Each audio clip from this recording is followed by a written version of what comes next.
Okay, hello folks. Good evening. And welcome.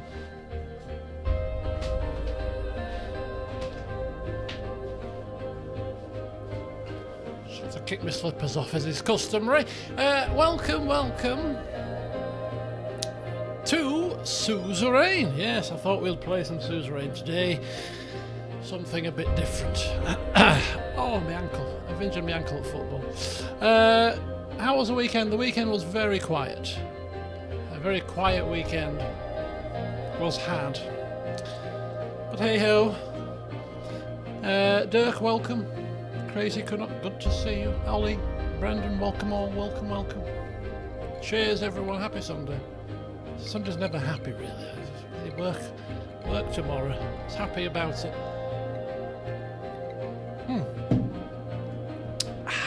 Lovely. But no, happy Sunday. We won at football. Yes, I got a slight. Somebody's injured my ankle here. Someone's chopping me down. But apparently, so yeah, happy. Looking forward to my dinner later. And well, as always, work tomorrow. I've caught up. I managed to get back on top of things, so I'm quite happy actually. That this week won't be as hopefully, touch wood, won't be as much bedlam as previous weeks at work. So no, I'm looking forward to the week ahead, and the countdown to the C word is on. It's in full swing now. If you listen to the radio, Jesus. Right, anyway, so we're gonna dive in. We're starting late. I'm finishing probably around about 10, so I've got a couple of hours here, so I want to make some good progress, so I won't blather on too much. But yeah, Suzerain is our second playthrough of this, as of course most of it, well, all of it's been off camera so far. Most of it was intended to be off camera, but I thought we'll have a bit of a change here because I'm trying to finish this and finish Pentiment, preferably within the next week or two. 2 weeks is probably more reasonable estimate, and then I'm gonna hammer CK2 exclusively until the new year. So you're off to Telford.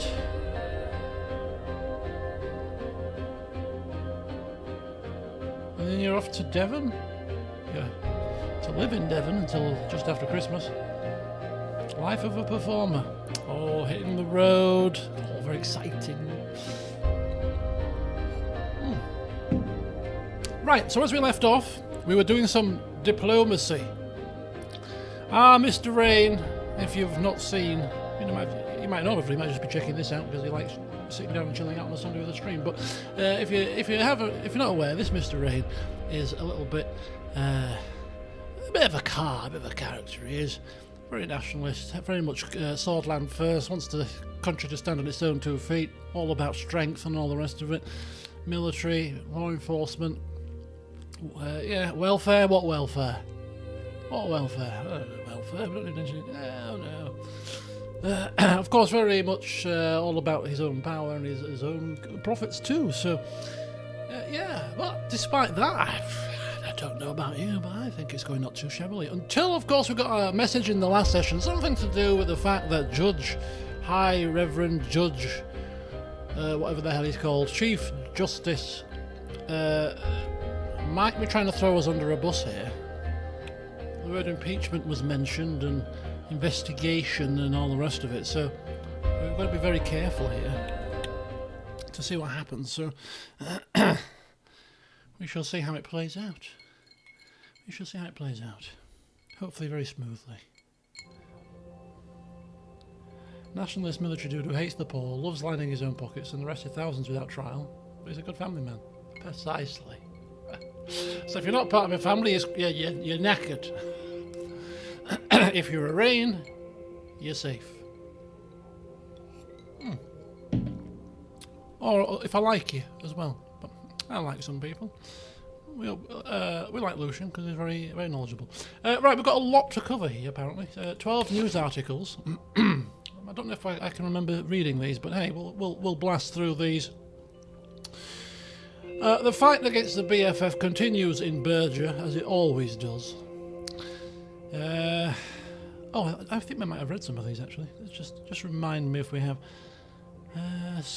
We've schools, religious communities. Yes, it's all necessary. Schools, people are being poisoned. Religious communities, these rogue priests that were found. It's all very much required to keep them in check. Stability in doubt. Oh yeah, we've read these. I remember reading these now. Emergency note. Yeah, we read all of these, in fact. Women's March, a scar that will never heal. It's President Rain. Yeah, this was it here. This was the news article. Yes, we are. Clearly, we have read those. Which means we've probably read these too. Yes, we have. We've read these in the last session, so we'll just skip through these very swiftly. Get rid of these, because we were about to... Weren't we about to do something?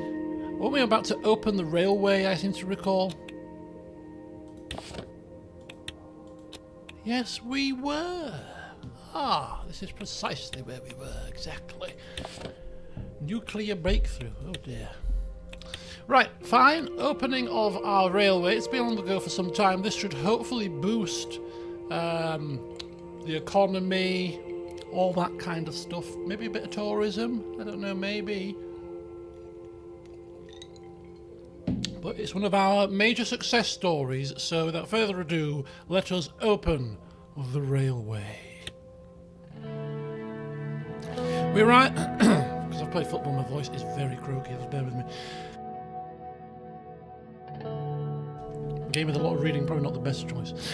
We arrived at Hall Sword for the grand opening ceremony of the L1 high-speed rail. It was a proud moment for all of us. If you remember in the last playthrough that we played on camera, we did the road, so this is different.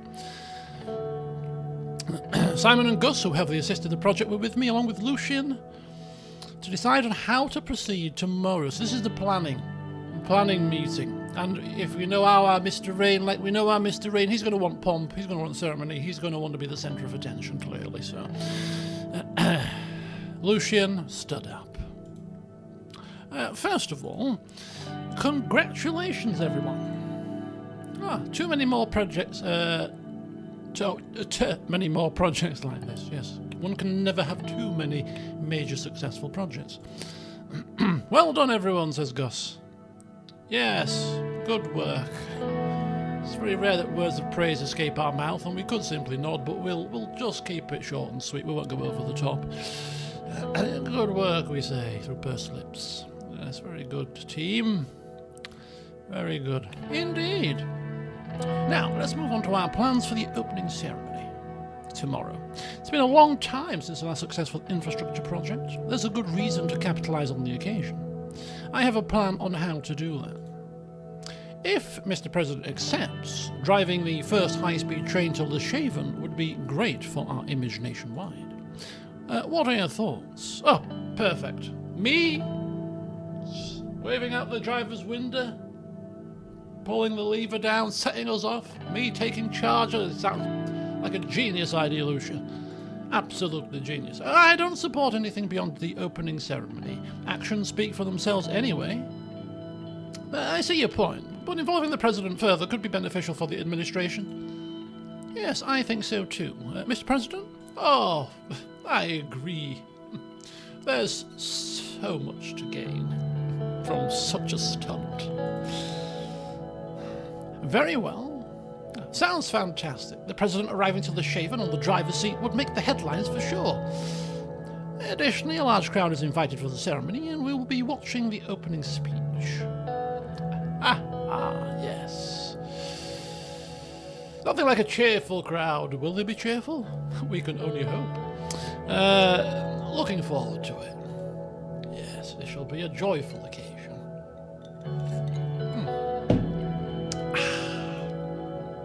I think all of us do. Simon stepped in for a comment. Listen, Simon, you're good at numbers, but when it comes to PR, know your place. On another note, it goes without mentioning that this was a team effort. Beginning with the President who puts his trust in me, I want to thank all who were involved in L1. Thank you. Thank you very much, Mr. Hall. Yes. We had our disagreements, but the important thing was the outcome. Swordfish people got what they needed for a long time. We will show our best face tomorrow. Meanwhile, I'll make sure that our message of improving the countryside will get across. Alright then, we have a lot of work to do tomorrow. See you all in the morning. Yes. See you at the ceremony. The team left, leaving the rest of the evening to prepare for the big day tomorrow. The next day, a stage had been erected inside the central station, along with the new electrified railway line. For the love of God, don't crash the train. Ye have little faith. We're a man of many talents, you know. Driving trains, just all part of the job. The sunny weather created a positive mood in the usually grey Hallsword. The crowd looked quite large. I spotted many party members among them. We began moving towards the stage as the excitement was growing. Signal Lucian to begin the ceremony. I wonder what signal we gave her. Give him the thumbs up. We were all ready to begin. I gave the green light and the opening address began. Brothers and sisters of Swordland, I welcome you, Hallswordians, today as a proud servant of this country. Lucian's voice echoed in the central station. Thousands of Swordland and USP flags began to wave as the loud cheers intensified. Without further ado, I invite the President of Swordland to the stage. And so we move up. The press snapping away as they usually do.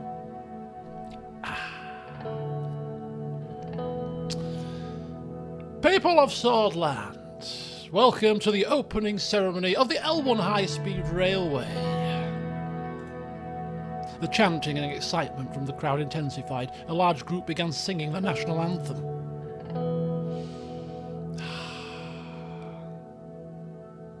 At the beginning of this journey, we promised jobs and opportunity, and we have thus kept our promise.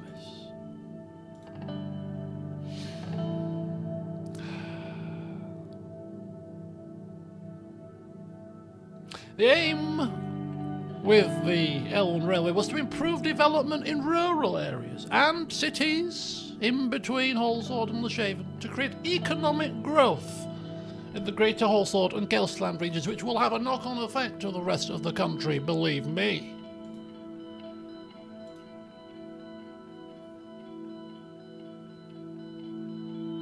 This railway brings thousands, I say, new jobs. Many unemployed citizens have benefited and will benefit on the path of the railway.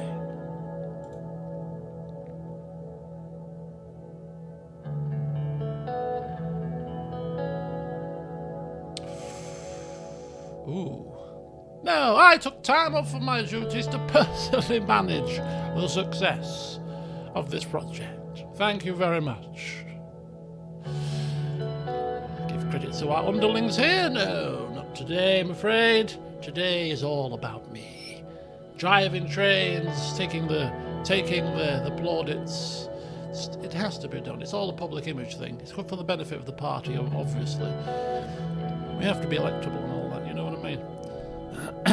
The crowd began cheering my name. Lucian took my place on the stage to close the ceremony. Citizens of Hallsword, there you have it.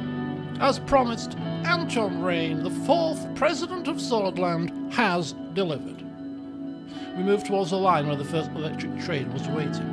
A red ribbon was hanging by the door of the train. Simon gave me a large pair of scissors to commence the opening while the crowd was watching. And so, we cut the ribbon, which led to a huge wave of cheering from the crowd. Many flashes went off at the same time. Congratulations to all. It was a solid and fruitful effort, hopefully with much more to come. That's a good moment indeed. We have helped so many in the countryside. The train is prepared and ready. The journey to Leshaven should take about 4 hours, and the rest of us will be in the carriage with you. And so we entered the cab and took a seat with their assistant beside me. The crowd was trying to catch a glimpse of me sitting as driver of the train. Who do you want to travel in the cab with you, Mr. President? Who should be in the cab with me? Nobody should be in the cab with me. Of course.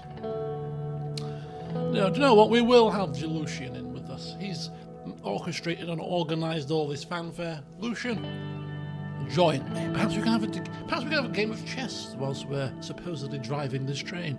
4 hours is a long time. Come on up, Lucian. Oh, thank you, Mr. President. It will be a good journey. We can talk about the reforms on the way as well. Precisely. Precisely. Always talking shop, is that, Lucian? As we began driving the train out of the central station, the media took photos of me and Lucian, who kept his usual cool. The new train was in pristine condition, and the electric engine made much faster acceleration possible while providing minimal noise and maximum comfort. After a relaxing 4-hour drive to Leshaven, we were welcomed by celebratory citizens at Leshaven station. The railway official opened to the public as soon as we arrived, and thousands began utilising it. Today was a great victory for the administration. Look at that, beautiful. A great victory. Actually, the line, you notice there on the map, it all slightly changed, actually.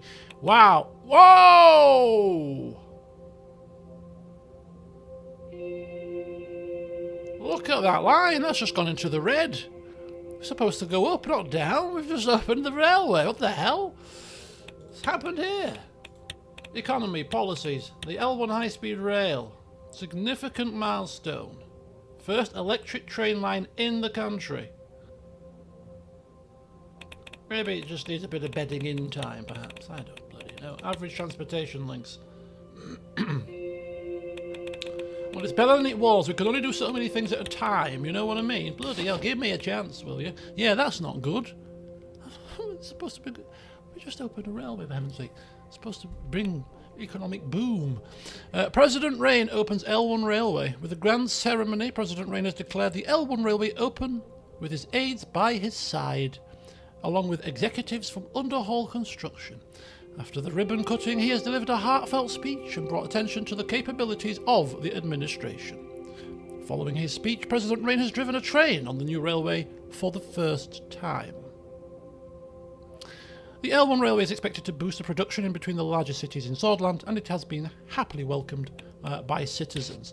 And, of course, the economists are praising Underhaul for victory in delivering this project on time.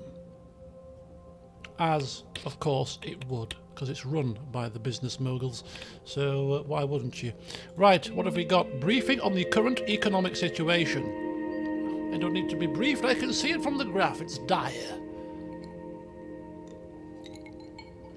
Hopefully, though, Simon will have some genius plan to put us right. And actually, we're not in debt, so this is not bad, although I got a sneaking suspicion we might be after this. Let's have a look. The team gathered in Hallsword at the Ministry of Economy to go over the current economic situation. It would have to be now, wouldn't it? Why couldn't it have been the last turn when we were like kind of almost level? Or maybe this is because this happened last time, right? We almost got this last time. Where we felt sometimes the economic growth line was almost scripted to decrease or to go bad at certain points. I don't know if that's the case here, but it feels quite kind of weird that this happened right before our economic meeting. Bit dodgy that, if you ask me. But anyway, we'll see what happens. Right, what's the plan for the week ahead? The plan for the week ahead is very simple. Quiet week, thank you. Very quiet. No plans. This is the week before it all kicks off with Christmas dues. So this week, I've got no plans. I'm not travelling, not going anywhere, not doing anything. Working Monday to Friday. There will be some streams thrown in Monday, Wednesday, before football streams, Tuesday, maybe Thursday. I'm planning to have a very quiet week, other than cracking on with these series. So I'm not going anywhere. I'm having the quietest week that I've had for a long time. That's the plan. Recharge the batteries and prepare for the Christmas countdown. Might be good time for a video update. Could well be, actually, given that Christmas is coming and all the usual festivities that go along with it. Perhaps you're right, Cham. Perhaps you're right. I have got a hospital appointment on Tuesday to have my first of 3 16-hour fast blood tests. So, yeah, in fact, my appointment's at 10:30. What's 16 hours? 16 hours would be 6:30, right? So I can't eat anything from 6:30 tomorrow onwards.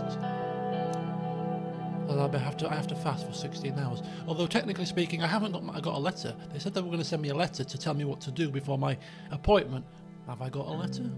What letter? I ain't got a letter to tell me what to do. Anyway, so yeah, so 6:30 tomorrow. I can't eat. So when I'm streaming tomorrow, nothing shall pass my lips. So that's gonna suck because I love my food. So hey. Never mind. Right, let's continue. The team gathered in Holsord at the Ministry of Economy to go over the current economic situation. The building was constructed in 1892 by Heron Volt, possibly the most famous architect in Swordland. I'll try to gloat over my dinner. Well, I'll be having my dinner right before the stream, so if you gloat like at 7 o'clock, 7:30, that's fine, because I'll probably still be quite full. And my plan is to have the biggest dinner possible, so that I'm full for a long time. The building constructed... Oh yeah, we got to that, mate. Elegant structure, simple, elegant, timeless. Timeless. White chocolate digestives. So the question is, Chris, have you had the plain digestives and the milk chocolate digestives? Because I feel you should have those to compare the white ones against. Because I love white chocolate, right? I love white chocolate to bits. Love it. But I found that the white chocolate digestives, although they were quite nice, they weren't as nice as the milk chocolate ones, which I was quite surprised because I love white chocolate. But hey, let me know your verdict. Game Awards nominees are announced tomorrow at 5 p.m. Interesting, because Game Awards this year, I haven't got a clue. I haven't played any modern sort of new games this year. Obviously, last year was the whole Baldur's Gate 3 big release and stuff. This year, what games have we had this year that's been like really good? Because they've all they've all passed me by.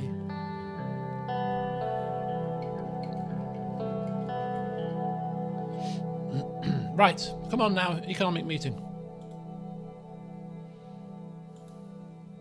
Ah, there they all are, look at this. Everyone stood up as I entered the room, buttoning their suit jackets. Welcome, Mr. President. Ah, right, please take your seats. This is going to be a busy day. Next year, though, next year's going to be a big year for games.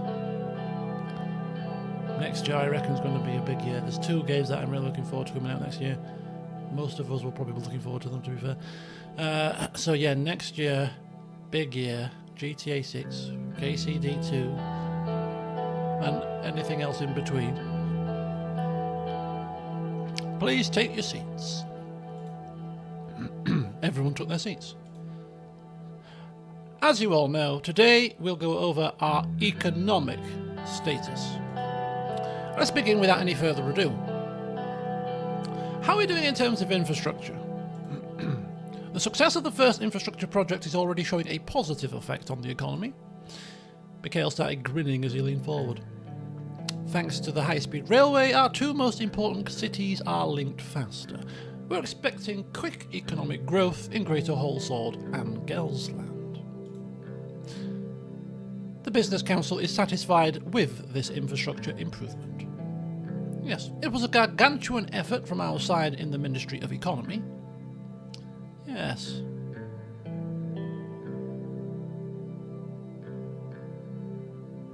Yes. Positive results show, let's try to gloss over this bit. Positive results show that we are clearly on the right path towards economic growth, are we not? Yeah, the people are already speaking of the positive turn. I can see the reactions in society. Let's hear the stats on our deal with Valen. Our trade deal with Valen has increased our imports and exports by 60% in 1 month, which is a considerably good number. Ah, perfect. Regardless, the numbers are clear. I must say, I still can't get behind a trade deal with Valen, especially when it involved a military cooperation. I feel like we have made a contract with the devil. The devil? The devil? We are reaping the benefits. We will come out on top here, don't you worry about that. have minimal, what's the word, cooperation, if you will. We are simply batting people away from our border. That is all. Is it wrong of us to want to protect our border from BFF insurgents? I think not. I am not only worried about Valen, it's the other countries too. Increased trade has improved our economy, and I see this as a reason for celebration. Exactly, Simon. Exactly. This is precisely what we should be doing, rather than moping over deals done. Let's focus on the positive, shall we? On a side note, the consumer spending has decreased further due to a pessimistic mood caused by economic issues. Don't worry, we will turn this mood around with adaptive projects and solutions. We were slightly hindered by the rabble on the streets, but as you've seen, we have managed to quell that down a bit, so we can focus our second half of our term on improvements to the economy.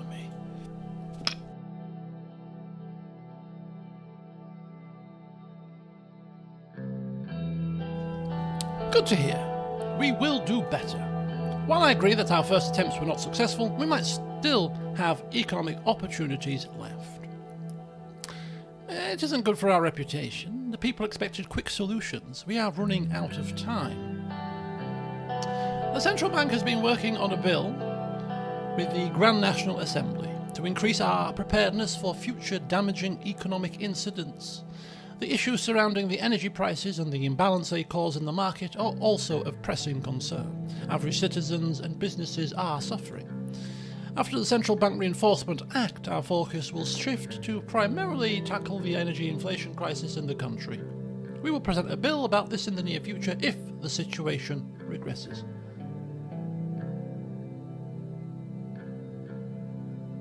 Okay, so you like them, Chris? This is a good sign. And Dark Phoenix, welcome to you. All is well here. Hope you're well too. The NBC will also lend support to the analysis and contingency plans regarding the ongoing developments. I am looking forward to further collaboration between our departments to solve upcoming issues. Simon checked his large dossier. Sadly, our budget reserves don't look good. Yes, but they don't look bad either, Simon. They're quite neutral, in fact. We're not in debt, so all is not lost. We will need to look into whatever way we can to increase the budget. Yes, any suggestions, Simon? I will formulate a plan and present you with it with the next steps.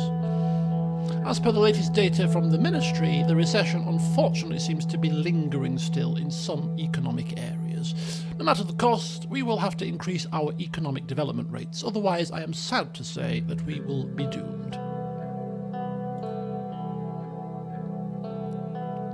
We need to use the opportunities we have been given. Trade deals and infrastructure improvements always help. Mr. President, I will be very clear. Simon took off his glasses. When a man, I said this last time, when a man takes his glasses off, you know it is serious business. He looked me straight in the eye. Oh dear. We even put the cigar down for this one. Yes. You already know this, and I don't want to frighten you, but if we are unable to stop this recession, we are heading towards an economic catastrophe that has never been seen before in Swordland. No, in all of Eastern Macopa. I can't even begin to imagine how we could survive that. None of us wants to see Swordish people starve while the state is unable to provide for its citizens. Don't worry. We will... I'm not going to promise anything, actually. Just quite simply, actually. We need to get to work then, don't we, clearly? We need to get to work. Exactly. And the glasses go back on again. Now, there are a few methods we can use to tackle the recession. The good news is that the government has a perfectly balanced budget, we have the potential to take on additional debt to flatten the downward turn of the economy. The important factor is that we don't take excessive debt going into the future. So, not excessive debt, but a little bit of debt. Maybe about -2, -3 tops worth of debt. Probably, possibly, maybe. Unless that growth line gets a lot better. I have prepared a few project proposals. There are two main distinctions between these projects. It's either about continuing our infrastructure improvements or investing in increasing production. If we continue working on our infrastructure, that would lift us up to advanced country levels. However, our industrial production also needs a boost to return to pre-recession levels. There is, of course, the option to not take any risks related to our budget. The plans for these projects will be finalised soon. For now, I can provide preliminary information. Which would you like to hear first? Tell me about infrastructure projects. Well, we have two. The Benfey International Airport and the Morna Port. Benfey is growing at a rapid pace and would benefit highly from an international airport. Much more money to be made there too. The Morna Port will boost trade and improve the flow of goods towards Holsord, because the Conriat port is too small in capacity and extension is blocked by the Navy headquarters. The Morna Port situation, increase of flow of goods towards Holsord. Holsord's got the railway line. It could be a compounding effect for that particular region, but also Benfey Airport, International Airport. We were happy to try to improve tourism. That would also probably help with that as well, a little bit. But I would be quite tempted with the Morna Port, to be honest with you, just for a kind of a compounding, consolidating effect to the Holsord region as a whole. But yeah.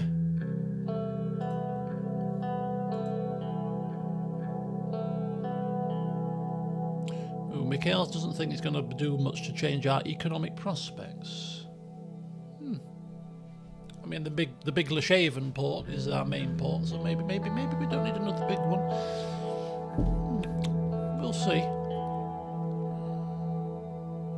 Oh, Edith disagrees with Mikhail. Increased imports and exports on a more accessible path to Holsord is very lucrative, in my opinion. Time is money. I agree with Edith. The Morna Port will mean a great deal to our trade and improve the economy of the Lauren region too. Interesting. Okay, tell me about these production projects. Okay, we have the Sana Agricultural Zone, which I think is what we did in the first playthrough, if I remember correctly, or the Conria Industrial City. I see the Sana Agricultural Zone investment as a higher priority due to the fact that farmers in Berger were the most hit by the recession. Sana also is a much poorer city than Conria. The Conria Industrial City project has the potential to increase manufacturing in the greater Holsord region by a large amount. Conria could benefit, yeah, I agree. Okay.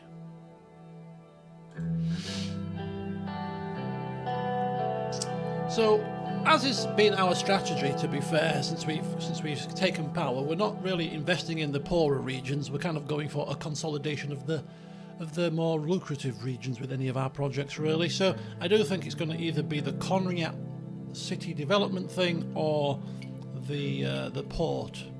The port in Morna. I think they're going to be the two options that we end up going for here.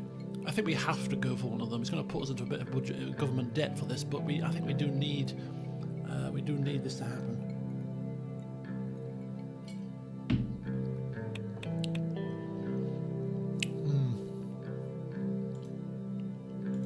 Okay, I've got enough information for now. Thank you very much. Very well. That covers our subjects for today. I have a couple more economy-related questions. Do we? Maybe we do.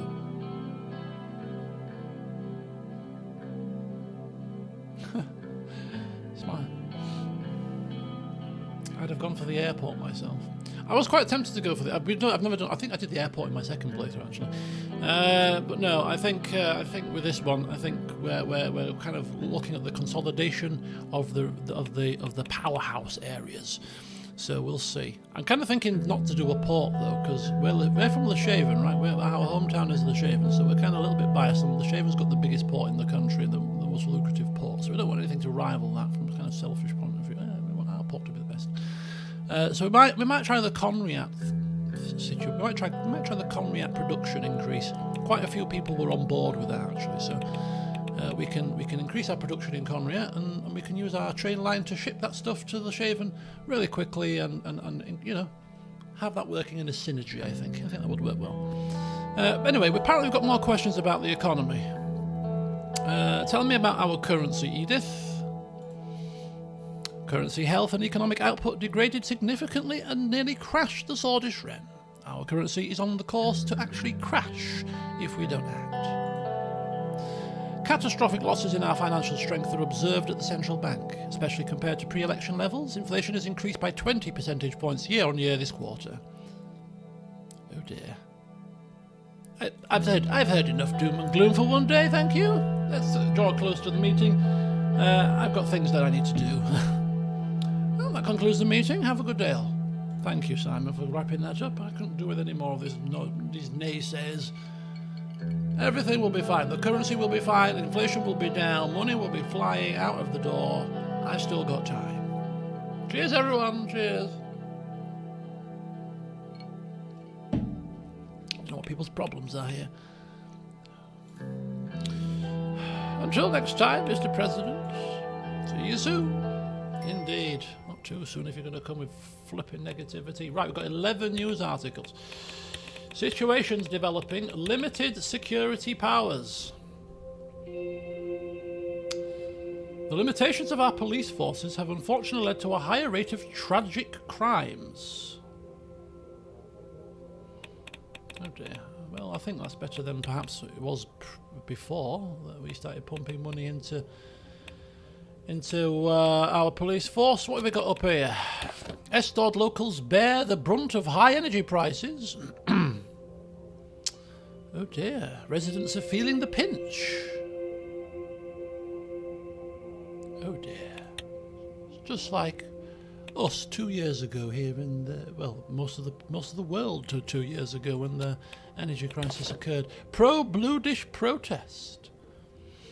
A large group of students gathered in protest in downtown Dare, disrupting traffic and acting violently. Police reacted immediately and brought the situation under control. Continual protests against Governor Brun's resettlement order.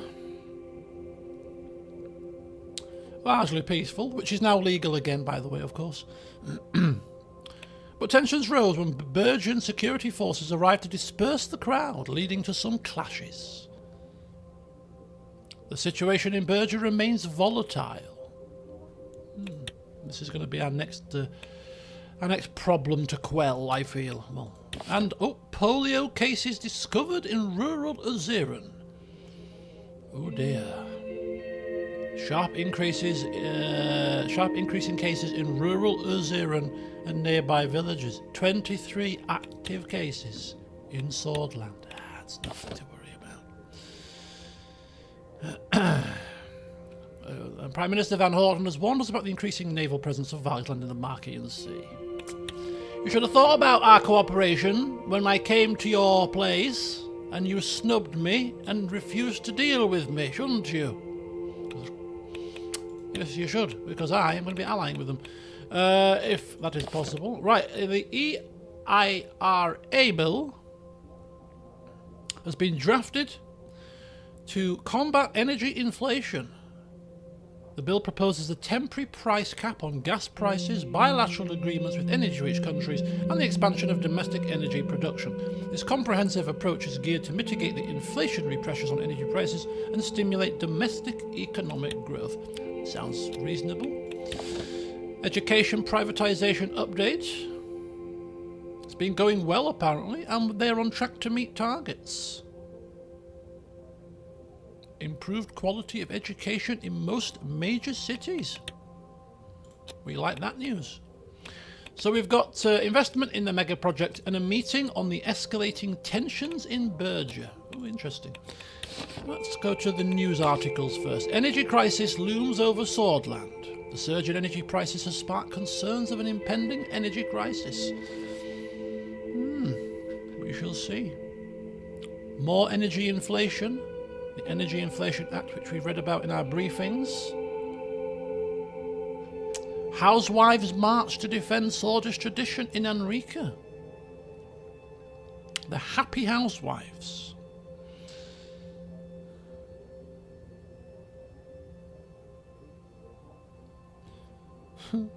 We at the Warsaw Post hope President Rain will make the sane decision and not fall into the trap of pursuing unnecessary changes in the classrooms. Well, that's up to Kiara. We're letting her crack on with that. We're not that interested in education, so whatever she wants, she gets it, as long as it doesn't cost us too much. Let her get what she wants, because it keeps her quiet, and, you know, if she pulls a pearl, we can take the credit. And there you go. President Rain opens the L1 railway. Grand ceremony was had. After the ribbon cutting, he has delivered a heartfelt speech and brought attention to the capabilities of the administration.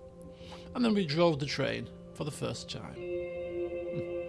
Excellent. The Shaven Times, energy prices on the rise for Swedish consumers. So this is big news. I can't recall, was this big news last time around, or is this because we've taken a much more, 20% foreign investment approach this time? I don't seem to recall energy prices getting this many newspaper articles in our first playthrough. But yeah, it's proven to be a problem. A central bank bill, a necessary measure. This act may provide the support we need to steer our course. We shall see. Rain closes door to refugees from Wales, report the Radical. The bloodthirsty dictator, Viktor Smolak, has begun his operation against the Bluish Freedom Front in northern Wales. The operation's name, Operation Bear Trap. Yeah. Maroon Palace gave its support to the operation and stated that the Swedish border guard will be in close contact with the Vezek armed forces to stop any fleeing militants. Oh, shut up. Smolak has already ordered the bombing on civilian schools and hospitals. What he does in his country is up to him. We're not going in his country. We're not sending troops into his country. We are simply defending our borders. Protesters brutally beaten by police. As if we needed more evidence of Anton Rain's hateful campaign against the Bluish people, 4 student protesters in Dare were savagely beaten by police officers as they attempted to demonstrate against the administration's anti-Bluish policies. They were probably not peaceful. They were probably getting up to no good. And they were probably taken in hand with reasonable force. I would hazard a guess. This paper is simply blowing things out of proportion. Because that's what the Radical does. They were witnesses at the scene. What witnesses? Fellow BFF people? Of course. Of course. Completely unbiased witnesses demonstrating peacefully, did nothing to investigate or instigate rather this shameful attack. Whatever. Read this nonsense. I should cast that paper into the fire. Operation Bear Trap begins, reports the Geopolitico. We've made international news here. Well, actually, Smolak's operation. No mention of Swordler. Oh. Yeah, okay. Nothing too bad about us there, really. Spiking tensions with Agnolia and Val's land. Naval presence increases. That will come to a head soon enough. Swordland's diplomacy disappoints. Why? Because we came back from Starport empty-handed? Listen, they need us a lot more than we need them. All right? Thanks very much. You should be reporting that it's Agnolia's great loss that we came away empty. They were empty-handed. They allowed us to leave with no deal. More fool them, is what I would say. But hey, investment in mega project. Now, here we go. It's going to cost us 2 budget plus whatever else on top, but I think we're going to go with the Conriat Industrial Zone. I think that's going to, as we saw and as we heard, I think it was something to do with the Gelsland, kind of whole sword region, improving trade there, improving stuff very technical, this. But it's going to allow for more goods to be shipped around on our new fancy railway. And most people were quite up for that. You know, the monoport split views a little bit, but you know that's also a good possibility. But I think consolidating our sort of power base in the capital region, I think that's going to be a good option. So the Conriat Industrial Zone, bring it on. Hopefully goes well, and now we are at capacity. We can't afford any more debt right now, so if this tensions in Berger is going to cost us money, then unfortunately we can't play ball. But hey, let's have this meeting and see what is going down.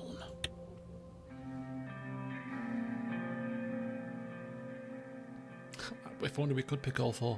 Yeah, exactly. We could pick two. You know, -4 debt is perfectly fine for 2 mega infrastructure projects. Lilius Graf scheduled a meeting with me to discuss some important matters about the special zone of Berger. And we have heard the tensions, what has happened in the special zone of Berger. Let's see what happens. She came to my office early in the morning. Thank you for being here at this hour, Mr. President. I need to inform you about some news from Berger. I'm listening. I'll start from the beginning. As you know, after the discovery of KA-74s in separatist hideouts, there have been more than a few attacks initiated and claimed by the BFF. Thanks to the increase in security funding, many of these attacks were stopped before they could be executed. The main problem, however, lies with the security structure of Berger. Due to the special status of the region, operations on the ground are run by local security forces that are not bound to the interior, which means my hands are tied. The threat of the BFF is growing larger, and we cannot respond efficiently if the governor of the special zone doesn't cooperate with my forces. I must also add, with the rising tensions after Operation Bear Trap, we have also been receiving more and more intelligence about some kind of a preparation by the terrorists. We can't allow the conflict in Valen to spread to Swordland, and we know that both the Valen and Swordland divisions of the BFF are in close cooperation. It sounds to me like you have a plan, Lilius, so you have my ear. Please do go on. Feeling bolstered by the increasing threat of the BFF, Governor Bronn is declaring war on the Bluedish people with his powers as governor of the special zone. I'm afraid he has gone rogue, Mr. President. Unfortunately, he is under protection due to the absurd laws of the special zone. The Supreme Court doesn't want to move against him. But I believe it is time we push for change within the security structure of Berger. Its special status resulted in de facto autonomy, which clearly isn't working. I want us to abolish the special zone and turn Berger into a region like any other, giving my security forces full authority over it.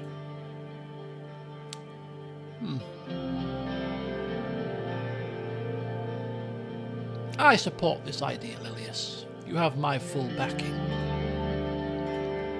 Oh, that's lovely to hear, Mr. President. So here's my offer. I'll work on the proposal for abolishing the special zone of Berger. This would also mean abolishing the region's special governor position. We will hold local municipal elections, just like every city in Swordland, and regional security will fall under the control of the Ministry of the Interior. We will no longer allow Berger to have its own security force that defies orders from the central government. Yes, start working on it immediately. I knew you would see reason, Mr. President. I will start working on the proposal immediately. It is very important to get this right, so I will take some time. My estimate is that it will be ready sometime after our mid-term cabinet meeting. Right. Sounds good. Miss Graf, I'm counting on you. Make sure it goes smoothly. Great. I'll get to work. See you later, Mr. President.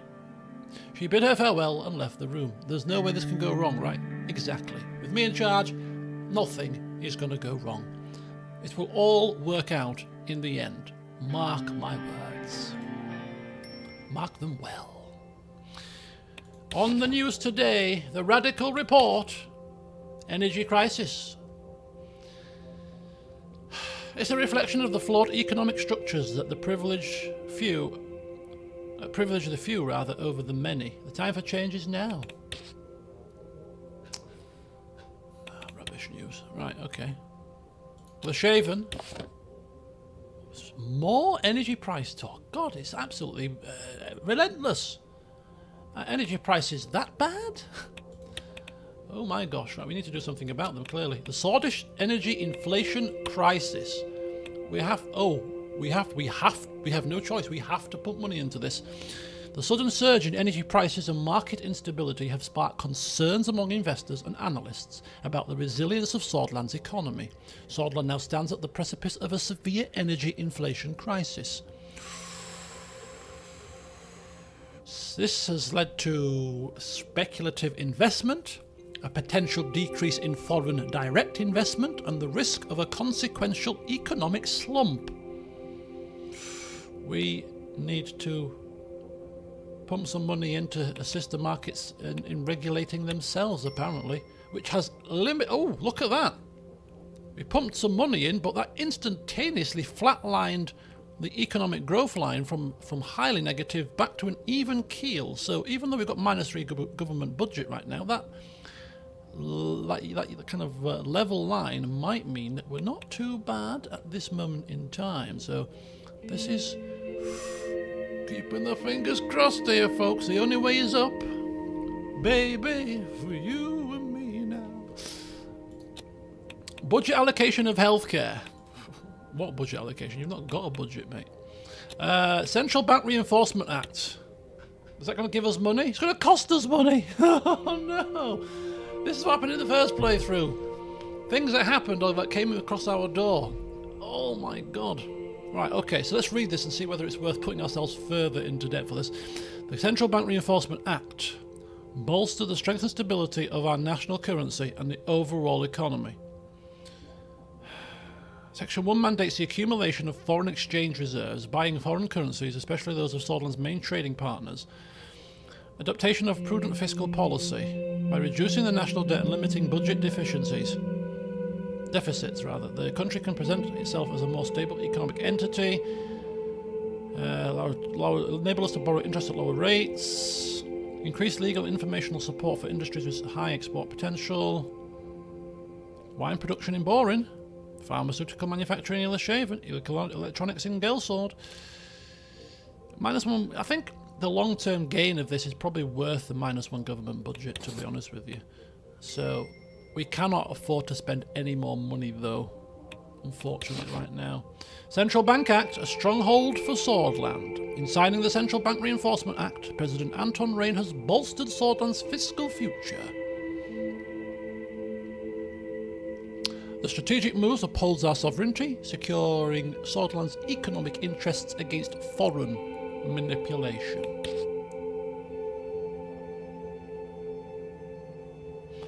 A blow to free market principles. So this is a very planned economy principle, apparently, which is great for our doctrine.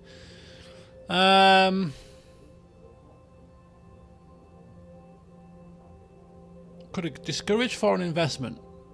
Okay. Stifle competition. 2 vital ingredients for a vibrant market economy.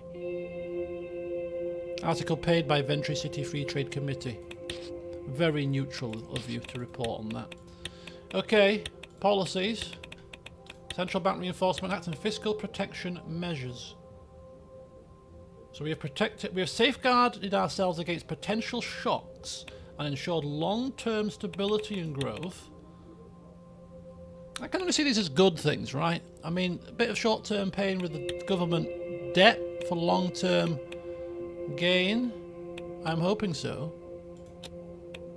And don't forget, we because of the path that we've taken. I mean, this is really towards the end of the game, but we get to a point where we can start enacting bills, right? What were they called? Decrees.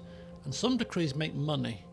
And we couldn't do them last time because we didn't have any decree power because of the route we took. But we haven't taken the same route, so I'm hoping that we can, VAT, get a bit of money in. Don't forget, we've still got our investment in Gasom, That's going to yield some profits. Hopefully. We're going to be fine. This is all planned. This has all been planned. We're all on top of it. We're all on top of things here. You don't see Mr. Rain panicking right now. If he starts panicking, then we all panic. Until then, trust in Rain. Budget allocation time. I was having my afternoon tea in the State House office in Dare and going through newspapers. One of the headlines piqued my interest. It read, "Polio Crisis in Valen."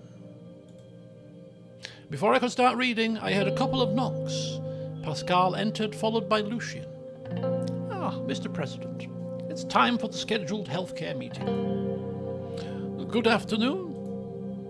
"Ah, please take your seats." Take a sip of tea. Pascal produces some documents from his suitcase, puts them on the table. And then he looked at the newspaper I was reading. "Ah, very troubling news from Valen, Mr. President. I have just returned from a meeting with our top scientists on the matter of polio. It seems to be spreading." "Ah. And what exactly are we doing to prepare for this?" "We have notified all of our healthcare staff, especially the ones closer to the Valen border. Unfortunately, these are also the more rural areas where we lack equipment and staff. What I was told by our researchers was that with the current infection rate, there will soon be millions of people affected by polio. Millions. We need to be ready for any possibility." I doubt it is that serious yet. Regardless, back to the topic, Mr. Bennywall. Pascal put on his reading glasses and went through the documents. He didn't say anything for a whole minute. "Mr. Bennywall?" Yes, of course. Let's start." He put the papers down, cleared his throat, and looked at me. "In general, the Ministry is not very content with the decision to cut the budget of our healthcare system.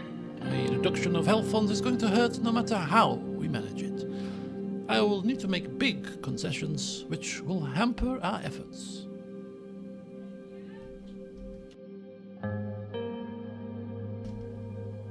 Yes. Well, I quite assure you, Mr. Bennywall, it was not a decision that I made lightly, but I had to balance the books, as I'm sure you can appreciate. "Oh, I am sure, Mr. President. I am not questioning that, but I don't think that this is a matter that can be easily solved. More thought needs to be put in how do we go about lowering our budget, or where do we cut it from.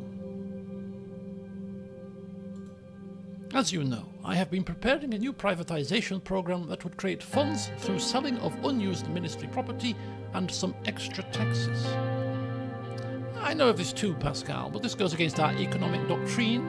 Additionally, health is a key sector people expect to have in public hands. Aside from creating additional funds, there is a long-term problem with privatization in a country like Suzerain.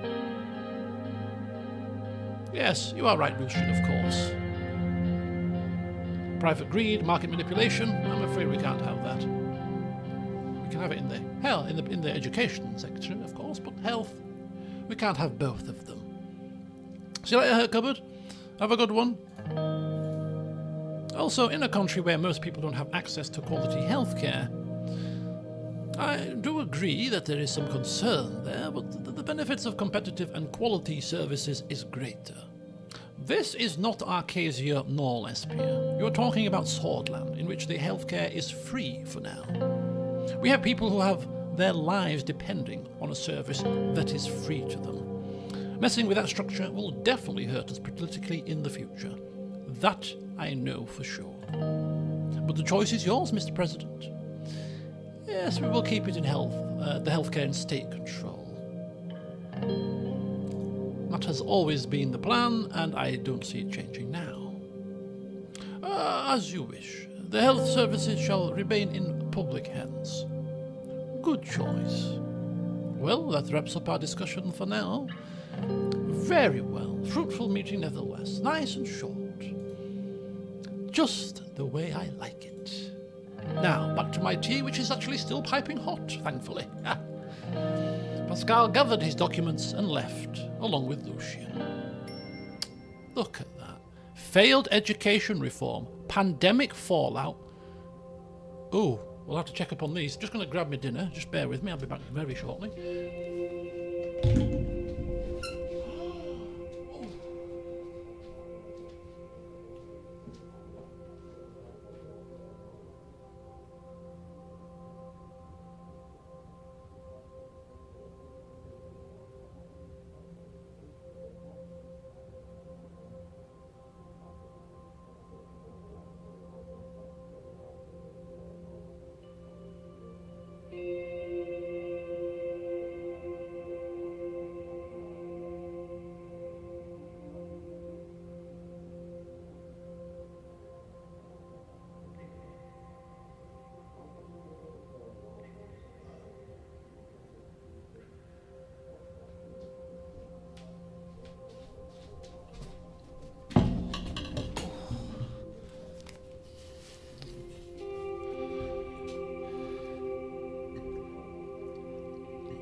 Righty-ho.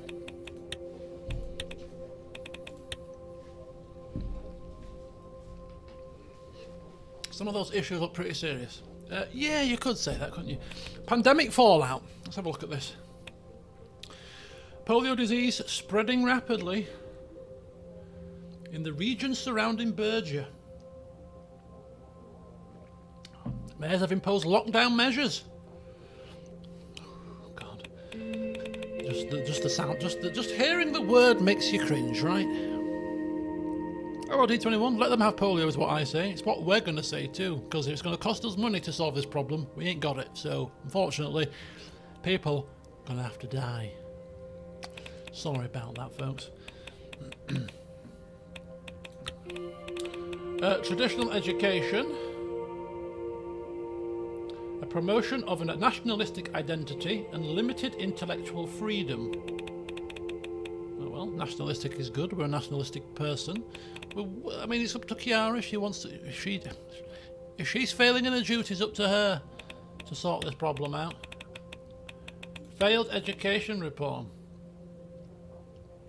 She has failed. Decline in the quality of education. And a solid education is still the way of things in most schools. Well done, Chiara. Good to see you're successful in your endeavours there. Never mind. Wayland, border report. Chief of the Armed Forces Valken Kruger reported that the Wessex Armed Forces are moving north towards the town of Vernon. On their way, many Bludish villages were assaulted, and the initial reports indicate a high death toll. Many displaced refugees from the battles have been seen moving towards the Swedish border. They have been turned around forcefully to ensure the complete defence of the border. Rightfully so. Thousands protest the new governor of Heliland. Thousands in Heliport took to the streets to protest the Agnolian government's increasing control over Heliland's administration, following the appointment of a new governor. Not good. Hegel will be furious. Oh dear. Oh dear, oh dear, oh dear, oh dear. Meeting with Justice Garaci on the emergency... Oh, this is new. This is new. This is new, and this is going to be very, very interesting, possibly very pertinent here. What do they have to say, and what's this whole impeachment nonsense that I have been reading about? Earlier in the day, I learned that Franz Richter's complaint had been accepted by the Supreme Court for review. Very, very disappointing. I had stopped the state of emergency, but the reformists and the old guard were still coming after me. I called Chief Justice Hawker's office to demand an explanation, but he wasn't in. I sat by the phone waiting for him to call back. I waited and waited, and the longer I waited, the more angry I became, no doubt. Suddenly I heard a knock on the door. got me out of my malaise here. Oh, sorry to interrupt, Mr. President, but Justice Grassi is here to see you.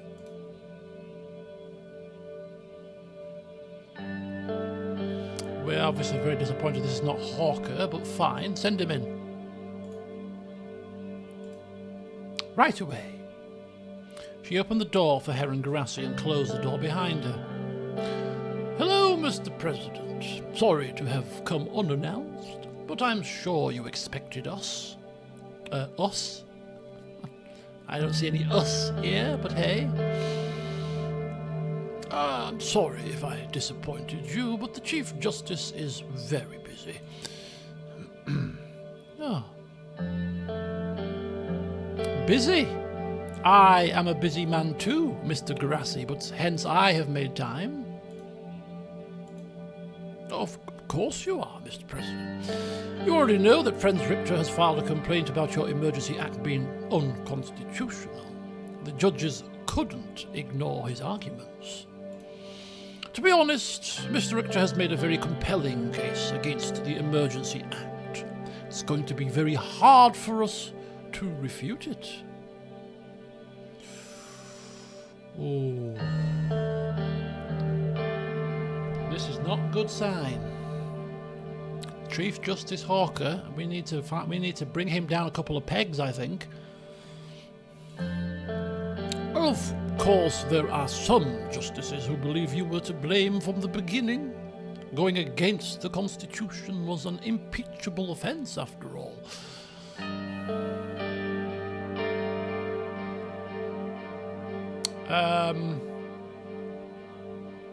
Also gave me the green light. It was your plan, was it not? You promised to eliminate the national security threats, yet you stopped the emergency before our security forces could successfully do so. Oh, so us ending the decree prematurely has not gone down very well then.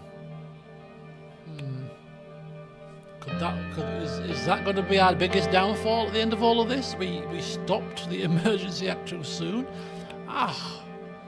Come on now.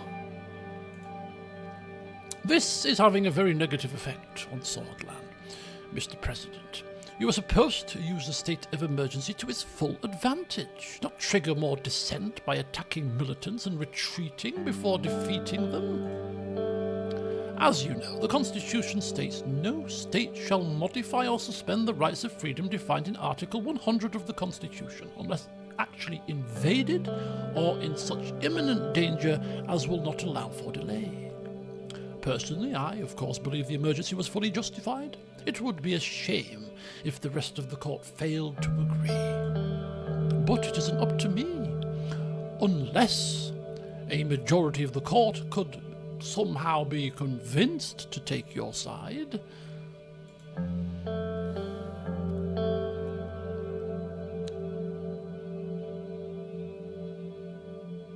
I have a sneaking suspicion that anything that we say regarding they have probably done a very good job of making sure that they have no dirt to wash off their hands here.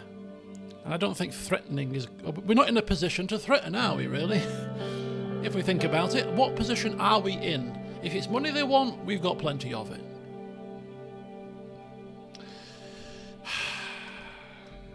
I don't like it.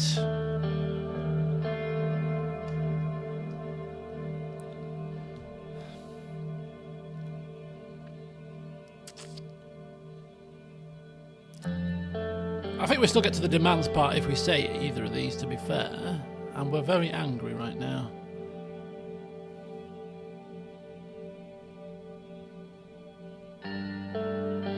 Don't you dare stab me in the back. Don't you dare. Yeah, I don't think we really cannot.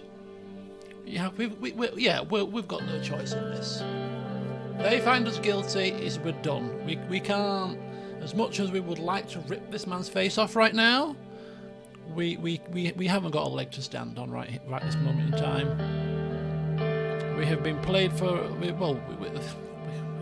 if we understood the implications of pulling out of the Emergency Act prematurely, that this would be the effect, we would not have done it, if I'm quite honest with you. But hey, We misunderstood the situation. Anyway, what do you want? You have come here because you want something. Just tell me what it is. Hello, Shelley.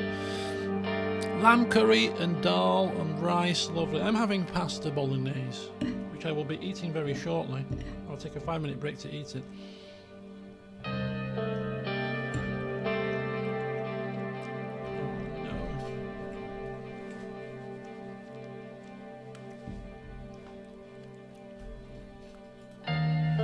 Well,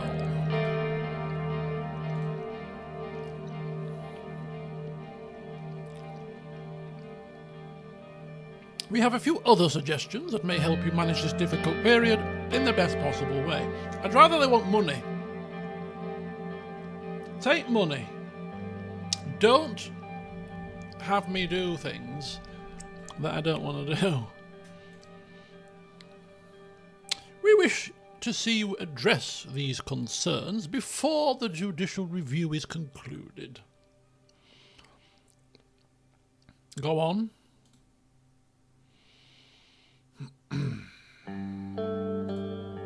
Of course. Mr. Hawker and I only want to make sure that you are on our side, Mr. President. Addressing these concerns of ours would be a great place to start. For example, something has to be done about the oligarchs Walter Tusk and Marcel Caronti. Oh, shh. Oh, no, you mean our buddies that have been helping us out and giving us money, bribe money. You mean those guys? I don't really want to tick them off, to be honest with you. They are in close cooperation with Arcasia and have ties to almost every other country on this continent. And as we all know, they only care about money. You could argue that that's a strong motivator for us too, but hey. It is clear that they are trying to profit from the violence in Swordland and abroad. We have reason to believe they are supporting the militant organizations we are fighting against. There's no evidence of this. What evidence do you need when they are the only people who are not affected by these crises? They influence politics in Swordland for their own gains as well as those of foreign interests. We also know that you've been working with them. Whatever do you mean? Remember, Mr. President, those who sleep with dogs will rise with fleas. In these difficult times when unity is so sorely needed, they pose a great threat to all of Swordland. We propose a nationalization plan to eliminate the power of the oligarchs. The state must have control over their assets. That is quite a significant plan, mate. Namely, Walter Tusk's Burgess deal and Marcel Caronti's Heart of Swordland. Oh, this is gonna go horribly wrong. This is gonna go so horribly wrong.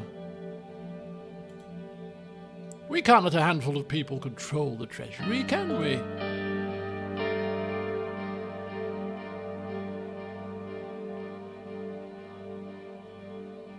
This sounds a bit too extreme to me, Mr. Grassi. And your emergency act was not? Mr. President, you don't seem to understand the whole picture here. This is not only a matter of revoking the validity of your decree. As much as we're doing our best to help you out, the court could still decide to try you for deliberately going against the Constitution. There is more. You must reverse your ridiculous decision to end mandatory conscription. Why are you interfering with that? A large, strong military is the only way to ensure stability in this country. Do that, and we will see about the rest. Well, for now I must leave. I hope you think long and hard about what we have just talked about. He extended his hand towards mine. I'm not going to shake it, clearly. Get out! He raised an eyebrow, then smiled. Goodbye, Mr. President. Thank you for your time. He went out and closed the door behind him. I probably picked up my mug of tea or whatever the hell I was drinking before he waltzed in, and I flipping launched it against the door. Glass smashed into 1,000 pieces. Furious. And then there was a conscription issue. To be fair, the reversal of the conscription isn't a big issue. It's an issue because it goes against what we were wanting to do with the military. But that's fine. The whole Walter Tusk and Marcel Caronte situation is a massive problem. Absolutely massive. But it's either do what they say or get impeached, which clearly is not really much of a choice, is it? So, we're going to have to do it. Start working on a decree to reinstate conscription.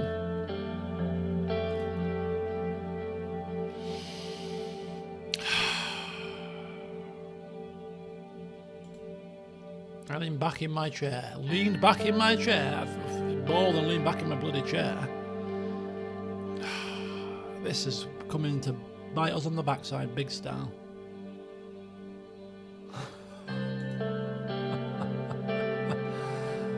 Yeah, there's no way out.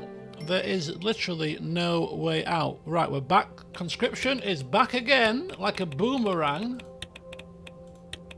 We've still got money pumped into the military, so this shouldn't be a massive problem, right? Other than us doing a U-turn might look a bit strange. Victory Day celebrations. Massive celebrations on the horizon. This year's festivities will be the biggest yet. Fireworks, speeches, parades, all planned, and we couldn't give a flying crap, because right now we're not happy. We are far from happy. Award company contract. Several companies have put forward their bids for the new investment project. We're going to have to go with Swords Estate. It's cheapest. And we're going to be attacking Underhall very shortly. Mind you, it wasn't Underhall that were getting attacked. It was Burgess Steel. But nonetheless. Oh. Flipping hell. This playthrough is going very south, very fast. I think the best option that we can possibly get is get as much money as possible and get the hell out alive. Retire to our vineyard, a rich man. We had 4 years as president. It was fun while it lasted. What's the angriest moment I've ever had at work? Oh, that's interesting. I can remember two things that really angered me.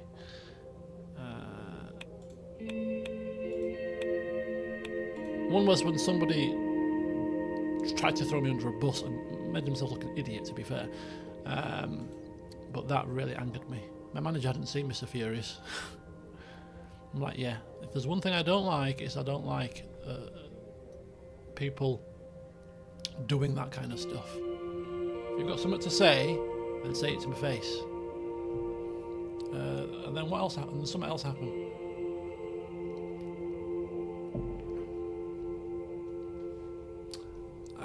Yeah, only a couple of times I've really been angry at work. I've had big grumbles and stuff, but yeah, when I've been literally livid, a couple of times.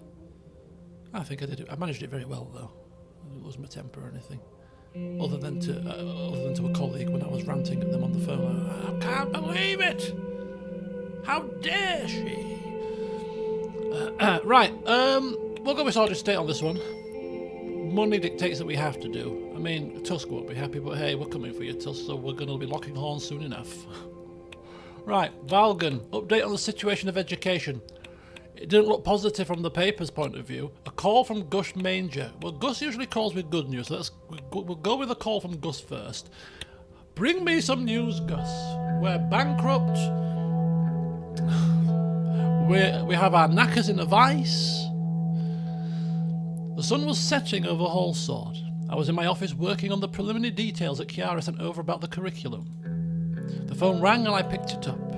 Mr. President. Yes, what is it? We're still smarting. Mr. Major is on the line, sir. He said it is about an investment. Oh, good. Connect him through. As you wish. A momentary crackling noise indicated the line change. I hope you have some good news, Gus, because really right now things are not going very well for me. Oh, I'm sure you will be delighted to hear that. As a matter of fact, I do, Mr. President. I'm honestly very glad that I have decided to attend Mr. Vice President's little gathering. A very enjoyable party turned out to be even more enjoyable with actual results out of it. Okay, let's hear the results then. Well then, I'm very happy to inform you that your investment to procure the vineyard in Earleroy has been accepted by the current resident. You are now the owner of a lovely vineyard, a beautiful villa, and a sizable bit of land.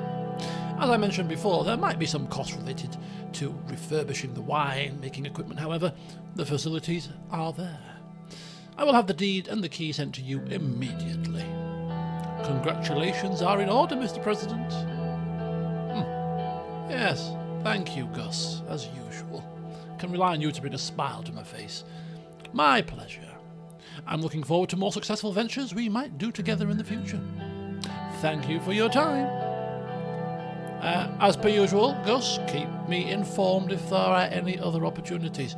I might need to take them, cash in on them, and do a runner before much longer. Thanks. Of course, I will be in contact. Have a good evening, Mr. President. The line dropped. And so it was done. Oh, we have a wine bottle. And we have got an increase to our personal wealth, which I suppose is actually quite a good thing. Government budget, down the toilet. Personal budget, up through the roof. We'll be cutting and running soon enough. Right. We'll do the update on the situation of education, then I'll take a 5-minute break, have my dinner, and then we'll come back and finish around about 10:15ish, I think. But yeah, this has not been a good session. Everything was going so well. Why did I pull the emergency out so soon? I was under the impression that because we'd put money into the police, that we could do without lingering it on and damaging our economy. That was my guess. If I had known that the justices were going to absolutely have a heart attack over it, I wouldn't have flipping done it. But hey, you live and learn, I suppose. After a meeting with the rector and a brief tour of the University of Valgan, we gathered in a room with Kiara. The entire campus was visible from the windows. Students were reading books, studying, and having picnics under the trees. It reminded me of my own times in the Shaven Business School, at least the more carefree moments. Reminiscing about the past? Yes, had its ups and downs, but it was still fun. And now we're growing old and bitter. She smiled. Let's not get sidetracked. I want to start off by saying this. Unfortunately, our fuel is running out at the Ministry of Education. My efforts of trying to reform the education system failed due to the lack of funding allocated to the ministry. Our education system is in a shambles, and I'm trying to do my best to pick up the pieces and keep it going. What little money we allocated from privatisation will be diverted to improvements. I doubt it will be enough to make substantial change. Well, Kiara, unfortunately money was needed elsewhere. We do not have a bottomless pit of funds, you know. What other priorities can there be than the future of Swordland? Never mind, there is no point talking about what is already done. She brought out a stack of papers from her bag. Spinning her ballpoint pen, she went through the papers, organising some of them together. That's all there is for now. I have talked with Miss Suno to schedule some time to discuss the curriculum. She's a very astute woman, your secretary. You may want to consider promoting her. We will meet again very soon, so she's just rung me to tell me that it's just nothing but doom and gloom. We fail, we can't raise any money, we're broke, we're in a horrendous state. Is that all you got to tell me? That's all I got to tell you. Well, thank you for pouring more misery onto my fire. Thank you. Just fan those flames a bit further. You know, I'm not quite got my eyelashes singed off just yet, love. You know. Keep up the good work. Quite patronising, really.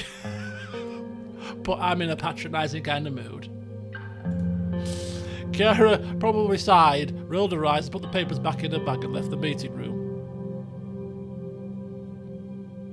Seven person world. This is a selfish run, ain't it? It's a selfish run, it's an incompetent run, it's an everything you can do run, but other than do your job, it seems at the moment. We have just turned a horrible corner this session where things have just gone catastrophically wrong. I mean, the economy is looking relatively alright.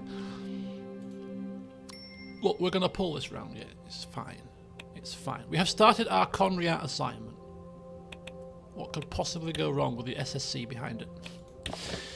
Unity Conference in Garmland. We just need to get trade with Valgsland. If we can get trade with Valgsland, that's going to be extra money. It'll be fine. It'll be fine. Valgslandian socialism. Gassom share divestment. Right. Bingo. So we're guaranteed to get some money here. So the last time we did this, we let the profits ride, and then the profits went non-existent, so we lost out. So the question is now, do we take the profits now, or do we let the profits ride again? Because the profits fell last time because of the whole situation with the Reform Committee, and the Conservatives forced us to do some things, which meant that we all went down like a pack of cards.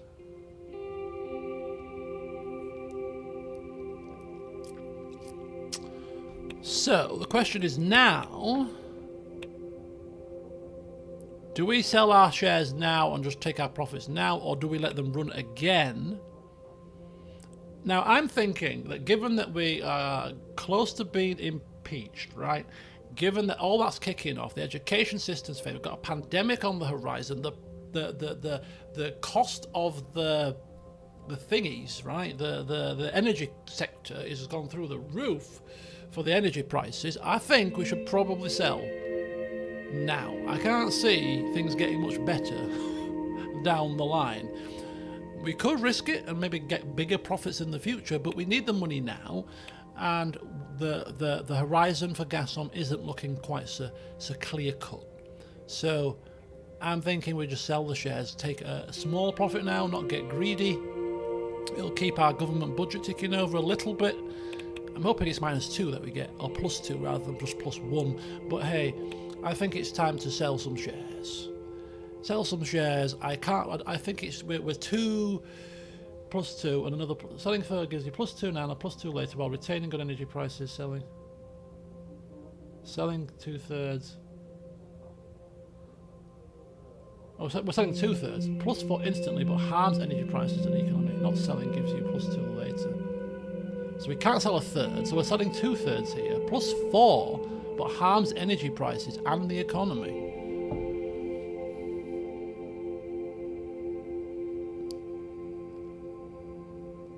Not selling them gives you +2 later.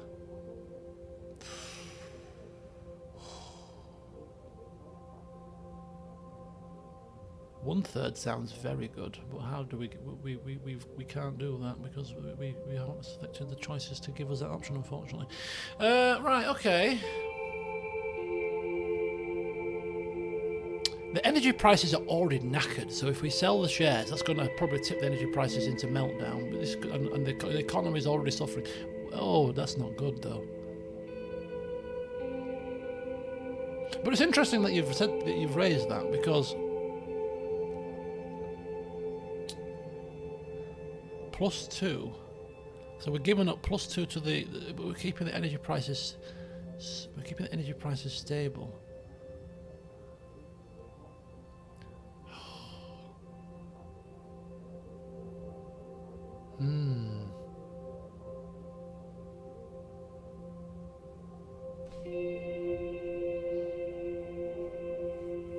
Might not give us +2 later. Might give us +nothing later if we end up in a situation like last time. We lost everything, I seem to recall.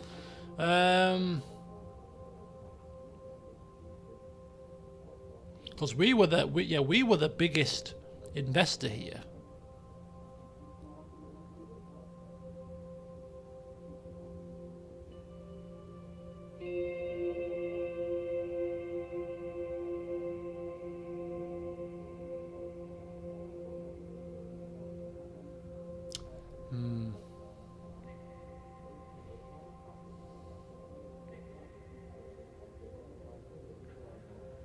So us going after Tusk and Caronte.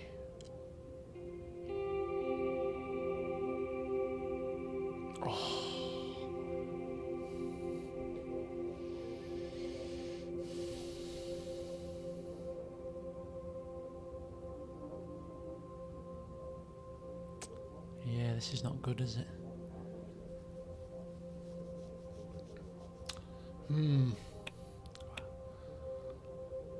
It's the harming of the energy prices that I'm more concerned about, given that they're already quite high.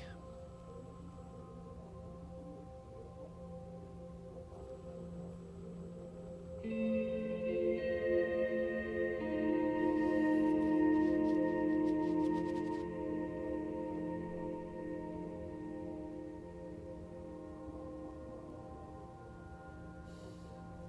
mean, we've got a lot of things going on to help the economy grow, so that could kind of offset that a little bit. But it's, yeah, the energy prices situation.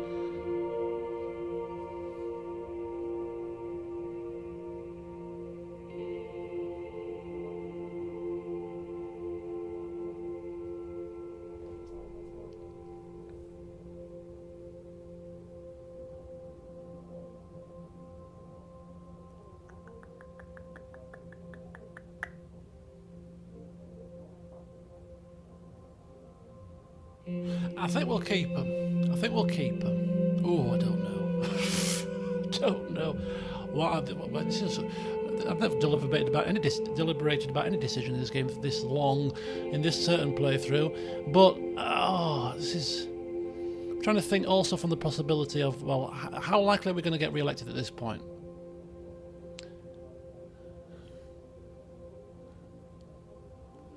So, in terms of long-term damage.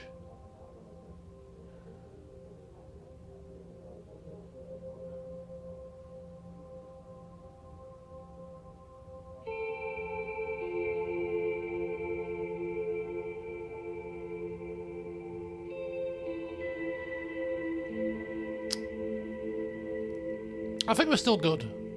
I think some of the stuff that happened last time, I don't think it's going to happen again. We're going to do what the judges ask, so we should be fine. It's just the whole situation with the Caronte and the Tusky, how bad that's going to be for us. That's going to harm the economy as well, so I don't think we can harm it twice. I think we have to keep these, you know.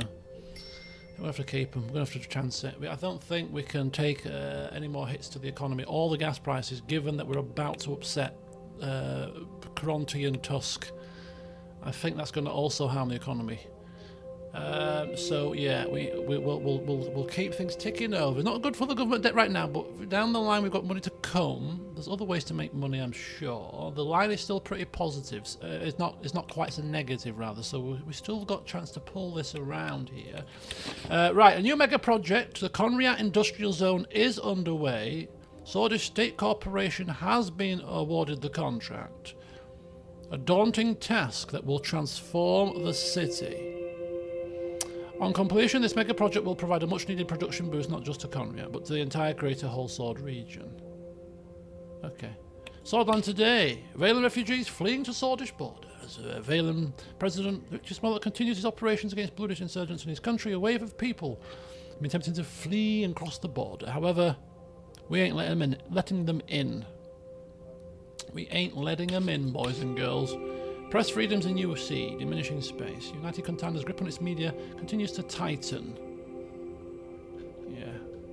We're going to lose Swordland today very shortly. And that comes in very helpful when you get for the re-election campaign. Mr. Caronte, our deal is done. We're taking Heart of Swordland and we're making it state-run. So saith the justices. I do apologise. Briefing on the curriculum in schools. Oh my god, this is the least of our problems. Fill you in on the run. Oh, there's so much to fill you in on. You can chip in as we think, but we are role playing. So even if some things are not for best outcome, then if it's fitting with our character, we'll have to select it anyway. Kiara has scheduled a short meeting at the Ministry of Education to discuss the current curriculum taught in schools. Okay. Okay, very good. All these great statues of world-renowned scientists and thinkers. We've got Artvin Einstaven.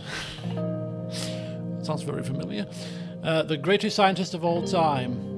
And an inscription above the door. Education is the premise of progress in all societies, in all families. Inside the building, I was greeted by Kiara's assistants. They led me to a meeting room where she was waiting inside. She stood and gripped my hand. What, in excitement? Good afternoon, Mr. President. Good afternoon, Kiara. You can release my hand now, thank you. I will cut straight to the chase. Your budget cuts may have put the brakes on our plans for education reform, but there is one important change that can still be made. It involves evolution versus creationism. As it currently stands, schools across Swordland can decide whether to include evolution, creationism, or both in their curriculum. Rural schools often decide in favour of creationism only, which puts students at a disadvantage when it comes to entering university. The effect is especially noticeable among young women. What is being streamed tomorrow? Tomorrow. My suggestion is to make the teaching of evolution mandatory, and preferably ban creationism altogether.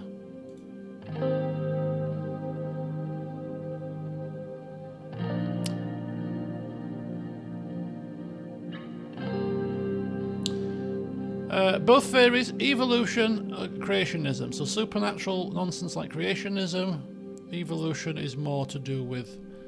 okay. So we took a balanced approach last time, and I think we're going to take a balanced approach this time too. I don't think we have to appease any particular person. So I think we're fine. Teach the children both, let the schools decide.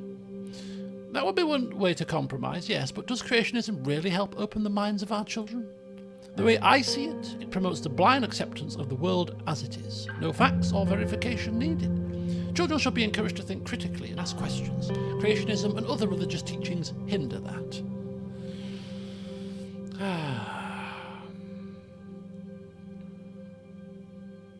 Yes, well, regardless. I don't think their schools need to ban creationism entirely. See what the students decide to do for themselves. Oh, well, that is a valid argument. I can live with that. Lucian knocks and enters. Excuse me, some urgent business kept me away. Welcome, Mr. Gallard. Mr. President? Miss Wilder?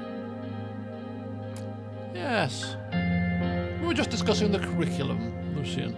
Kiara has made some excellent points. Has she? Really? Very well, let's hear them. Continuing from my previous point, it is my conviction that we should require the mandatory teaching of evolution in Swordland's public schools and cut creationism completely out.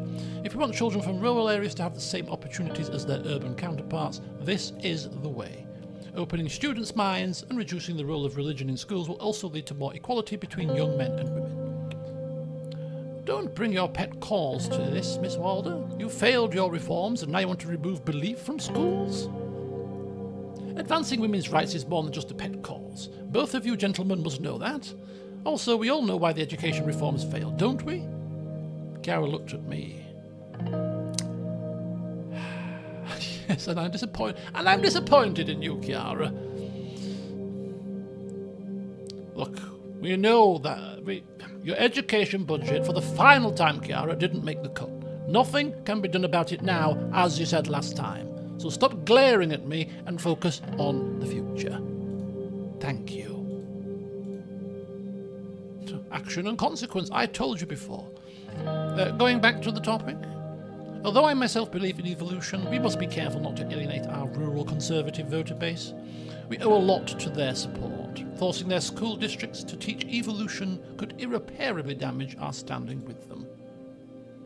Every modern nation is reducing or removing creationism in their curriculum. Yet we are supposed to allow schools to promote fundamental and, yes, sexist ideas from 1,000 years back? So is that what we are doing now? Copying what other nations are doing instead of paving our own way? If it works, why not?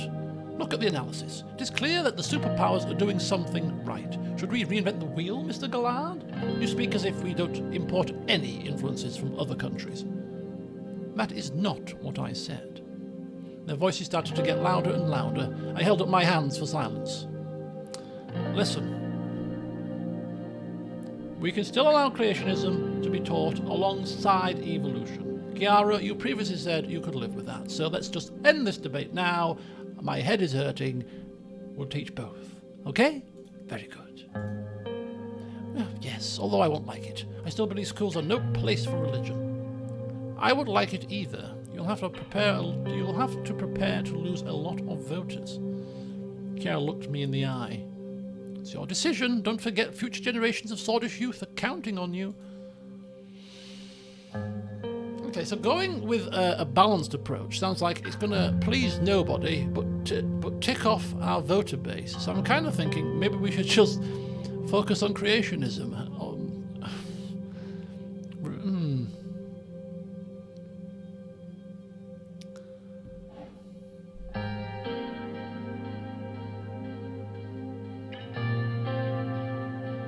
So evolution is mandatory, but schools may promote creationism. Evolution will not be mandatory, and schools that wish to teach creationism exclusively may do so. Creationism is banned. So I'm not going to ban creationism. Evolution is now mandatory, but creationism can be promoted alongside, or evolution not mandatory, which is what we have now. Evolution not mandatory, schools can still continue to teach creationism exclusively. I kind of feel like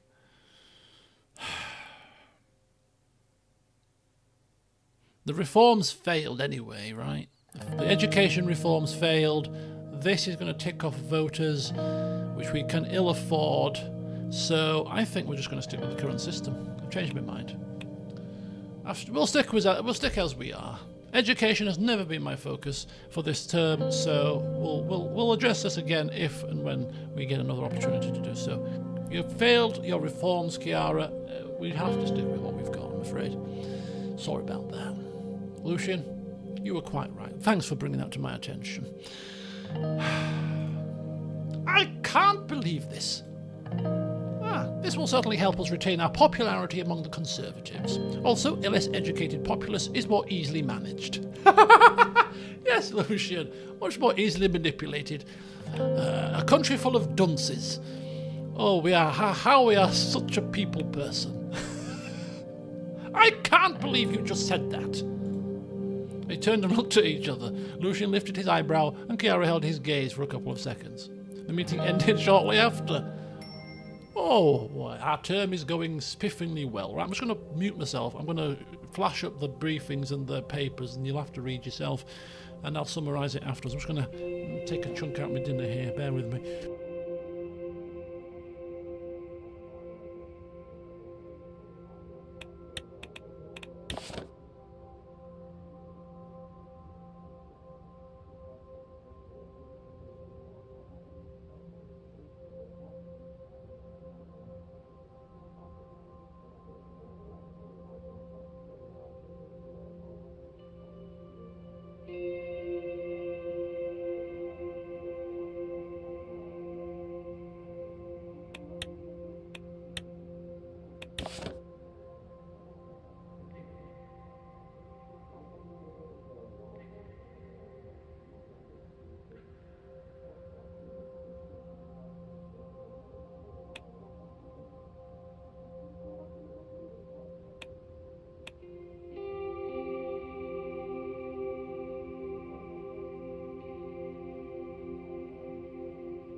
Okay, about halfway through now.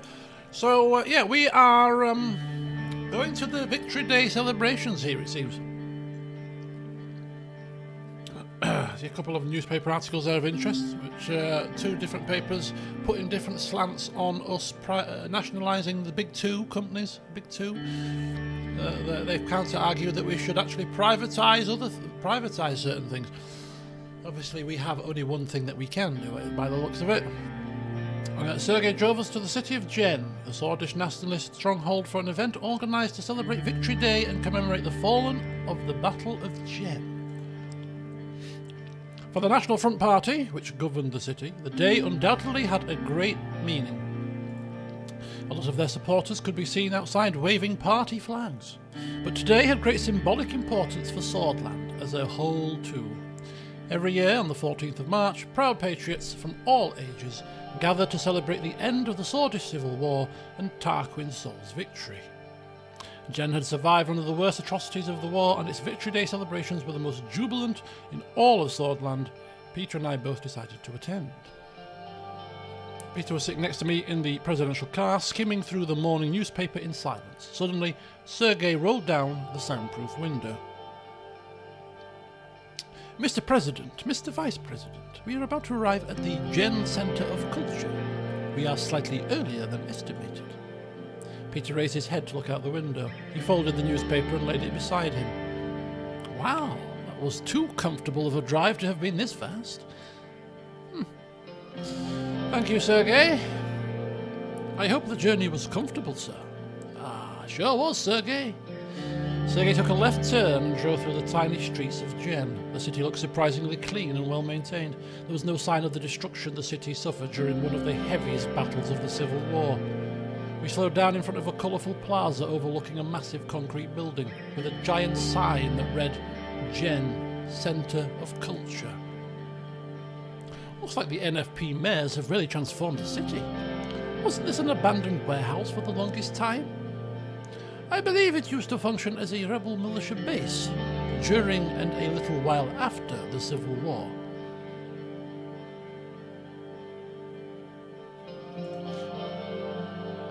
Oh, right. The Black Battalion.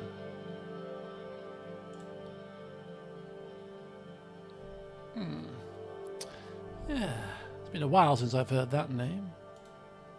Sorry to bring it up. May it never be spoken again. Sergei stopped the car and went outside to hold our doors.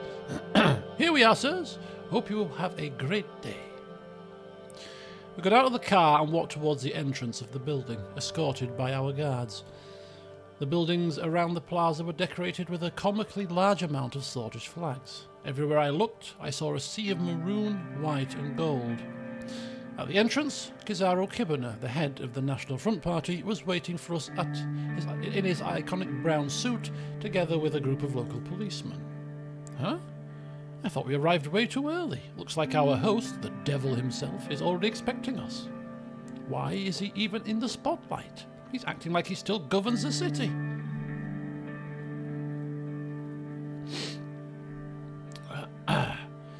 Well, to be fair, his party still does. Yeah, that's true. Seeing us arrive, Kizaru approached us with a smile. Thank you for being here so early on this glorious day, Mr. President and Mr. Vice President. As a former mayor of Jen, it is an honour to welcome you to our fine city. Thank you, Mr. Kibuna. We shook hands. Thank you for organising this, Mr. Kibuna. Kizaru pointed at the centre of the plaza where a stage had been erected. He gestured at the blazing sun above us. Still been a while before the stage is ready. Why don't we find somewhere away from the sun? Please, this way. We walked until we found a shady spot just outside the Jen Centre of Culture. Kizaru leaned against the wall, pulled out a cigarette and lit it up with his Rippo lighter. Is that an original Rippo? Maybe we're a connoisseur of lighters. You bet, Mr. President. One of the first. He gave me the lighter. It was obviously high quality, but its shape appeared to be malformed. Please, keep it. Looking more closely, I could see a large circular dent in the chrome plating. That's from a bullet. Believe it or not, this lighter is the reason I'm alive today. I should be thankful that the damn assassin was a blood. No wonder he was incompetent. The lighter took the first shot. The second one grazed me right here. He pulled on his collar to reveal a scar on his neck. Maybe I'll tell you the full story some other time. For now, I have some other things in mind. He took a drag from his cigarette and pointed at the giant flagpole in the plaza. I had to crane my neck to see the enormous Swedish flag flying from it. Our flags fly above the clouds, Mr. Rain, and from up there, our fallen brothers, our national pride, the Swedish spirit, they're all watching over us. And they are surely concerned of the current circumstances the swords have to go live through. One day, you have an emergency, the next, the rules are different again. Political uncertainty inside and exploitative pressures outside. It is an unusual time.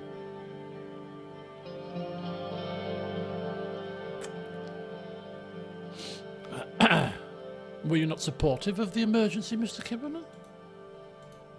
Oh, I was. I think it didn't last long enough to make a difference. Yeah, us pulling out of that emergency act too soon is really scuppered us big style.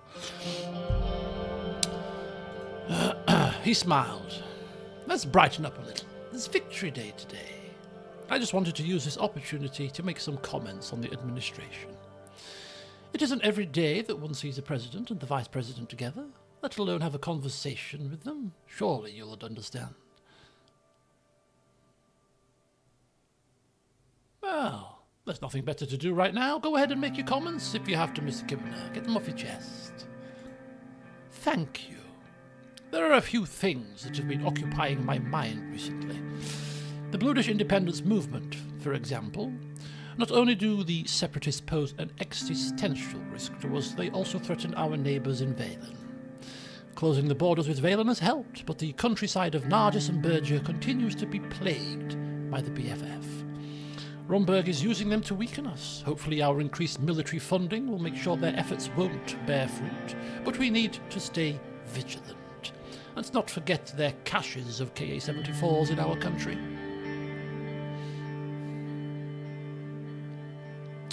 Romberg and the BFF will both meet a bad end if they dare to divide our country, Mr. Kibbener.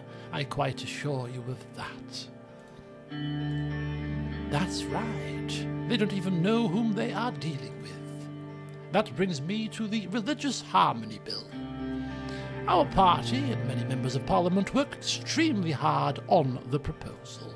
Thanks to your support, the BFF and other extremist groups won't be able to use religion to organise and gain support among the common folk.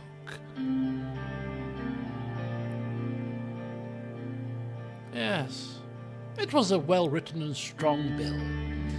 It would have been wrong to veto it. Thank you. I led the effort. I was happy, but not surprised, to receive so much support from my fellow MPs. Look, I don't mean to corner you on Victory Day like this, but I have to mention an important bill in the making. Our suggestion is to finally enforce the official language of our country as stated in the Constitution. We are working on the Unified Language Act. It is directly aimed at the breeding grounds of the Bluish Freedom Front. The police have infiltrated 32 BFF training grounds in remote towns around Berger that posed as middle schools. Despite all the evidence, similar schools keep popping up. And so-called activists are constantly blocking Governor Braun's attempts to stop these schools, claiming he is attacking their right to language. The bill will give the state a way to control the radicalisation in these schools that teach Bluish nationalist propaganda without taking any rights away. So, you want the support of the USP? I believe we already have the support of all the patriots within the Assembly. I am sure that it will pass and arrive on your desk, Mr. President. All I'm asking is for you not to veto it.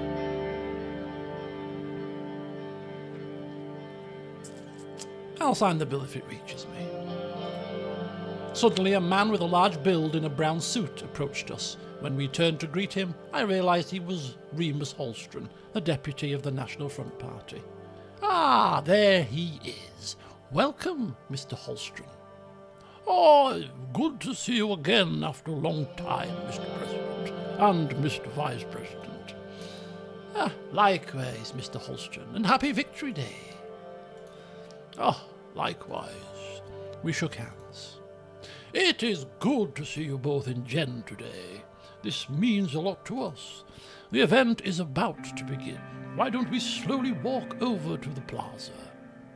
About time. Let's go. Together we walked up to the centre of the plaza. And so it begins. Oh, and we've got Casaro's lighter. Right, Arvery. Energy price fluctuations impact. Arvery is grappling with the implications of energy price fluctuations. These irregularities in energy costs have negatively impacted the local economy. More doom and gloom there. In Morna, energy price fluctuations impact Lawrence Morna. Oh dear. And what about in Valgan? Energy prices too there? Oh yes, indeed it is. Energy price fluctuations impacting Grooney as well. Oh, happy days. See you later, Cham. Cribbin is a representation of Hitler. Oh dear. And there we are, bosom buddies.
Amin, hello and welcome.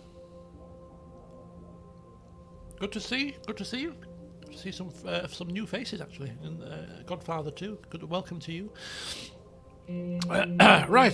So apparently, us associating with Messrs. Kibbener and Holstrom has raised questions about our commitment to democracy and human rights. What human rights? What, the right to enjoy your life? Enjoy your life you shall under our regime. We will have a strong and prosperous Swordland. Chapter 3. Victims of changes. Who are going to be the victims? Okay, so apparently you said that the growth line is broken, Godfather. Why don't you just rain on all our parades? This is giving me hope that we're doing a good job here. You just cast my joy down to the floor. Right, Suzerain, BFF recruitment. Yeah, don't worry. For how long? By the time we finished, me, Kibbener and co, the BFF, yeah, and Smolak, you ain't gonna have a leg to stand on. You're not gonna have legs to stand on by the time we finish with you. I quite assure you. A call from Mr. Caronti. Oh no. Oh no. Has he got wind that we are going to try to nationalise his company? Oh dear. This is bad news. Right, let's have a look at this. Heartbreak for Enrica as Gelsword secures back-to-back league titles. Well, whoopie-doo. World ignores the Bluedish plight. Bluedish swords have been treated as lesser beings. Well, if they act like lesser beings, like animals, then they will be treated like lesser beings. Geopolitico. Try not to spoil too much, Godfather. Please.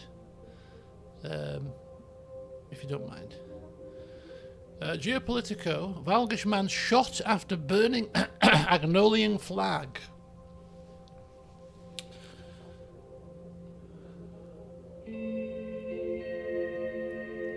Heliland protests. Oh, so this is the whole protest over the Heliland situation.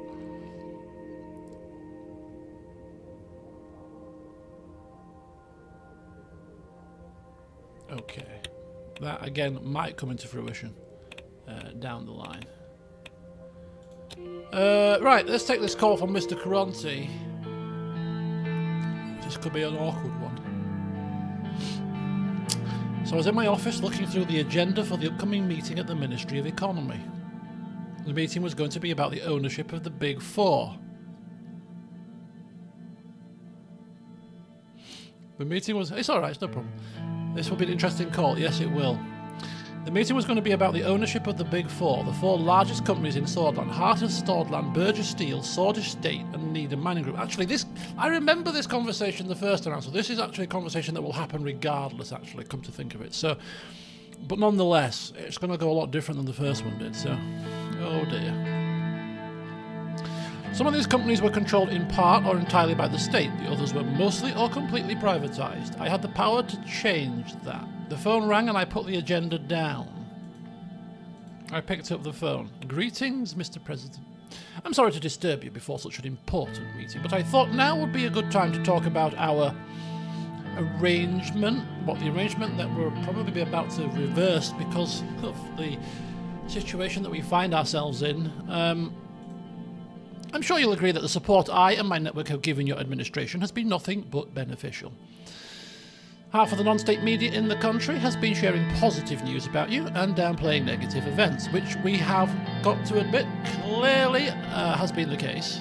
You only have to read the papers to understand it. Not only that, but the fact that he interjected massively when we needed it with the curtain lest situation. So this is so bad.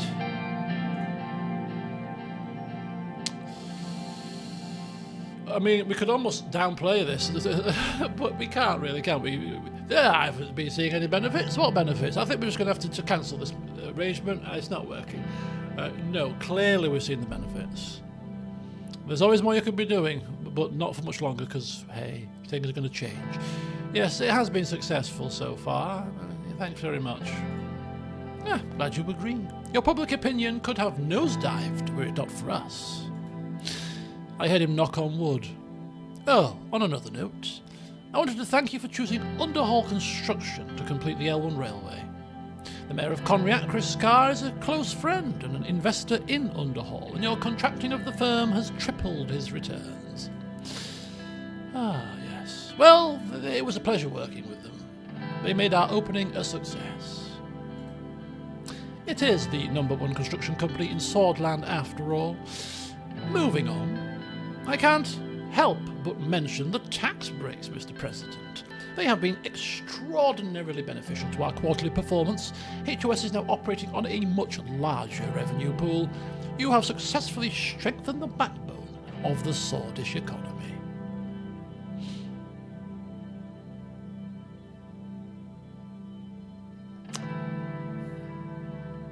Of course, needless to say, I still expect you to reinvest any surplus back into the economy to create more jobs. Kind of do our little bit for the half-hearted, tentative way of saying, oh, well, the poor people. You know, we've done this for the people, not for our own gains, clearly. Increasing our investments inside Swordland is a key topic in our board discussions. We pause for a few seconds. Out of goodwill, I will share a key piece of information. The Lotherbert Group has contingency plans if you decide to do anything rash that would disrupt their empires. You can't blame them, can you? Imagine someone trying to take your authority and personal wealth away without your consent. What, like we're about to do? Yeah. We will only ask for a reasonable share, nothing out of the ordinary. Oh, so he has got wind of the proposal, I think. That is good to hear.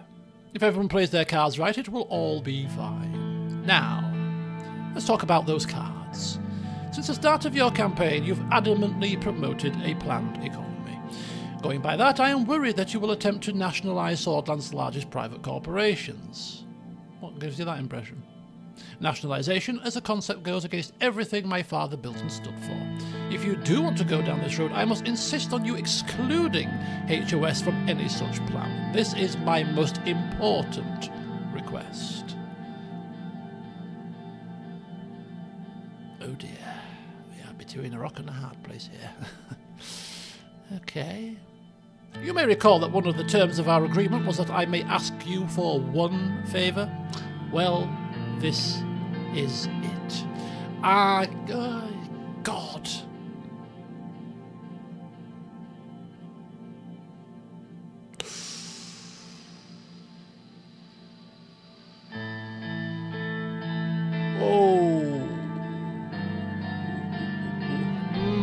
Oh my God, this is awful. This is awful. Absolutely horrible. Because this makes us into a two-faced person now, because we said that he would help us out, and he's been helping us out, and now he's calling in his favour. We're like, nah, sorry. So that's bad. That's really bad. Who's to say that he's not going to come out and smear us now as well? If we don't hold up our end of the bargain, he blabs to everybody that we've been approaching him and spinning the papers. Oh God, it could all go horribly wrong. But we can't get impeached, so we have no choice. We have no choice in the matter. Doesn't mean I have to like it though. We don't need to be enemies. I mean, what can we say? We're not making a decision here.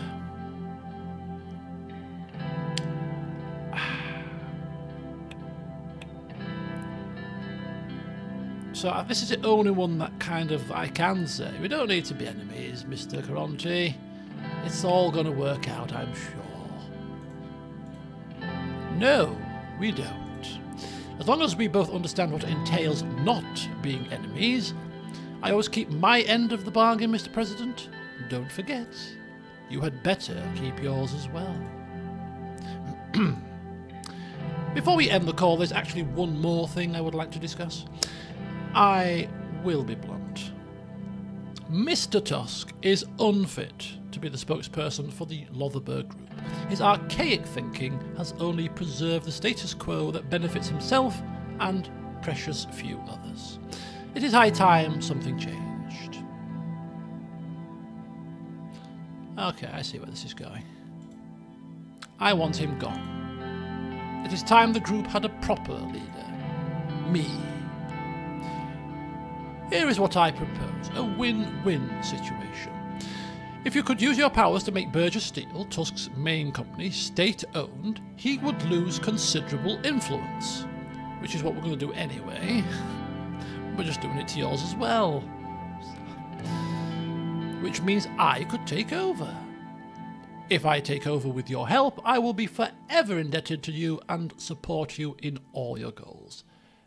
Be they re-election or something more. How does that sound? I'll think about it. Just think about it. That's all I am asking. Well then, I have taken up enough of your time today. This has been a productive call. Thank you for your time, Mr. President. Goodbye, Mr. Caronte. After a couple of minutes, I went back to review the agenda. Holy flipping cow. This is not good news at all. Right, Suzerain. Illegal crossings rise at Valen border. Temporary detention centres have been erected to process the deportation of the illegal immigrants. Right, requested meeting of Lucien Gallard. What does he want? The General Staff releases positive statement. The General Staff held a meeting in which Iosif Lancia had voiced his pleasure to work under the administration. According to the rumours, Lancia said, the current president is a man of tradition. He is strong. He is decisive. I had worked with President Saul before. I know President Saul, he is my friend, and I know that he is proud of what President Anton has achieved. That's going to be interesting, because obviously we meet Saul, don't we, later in the game. So,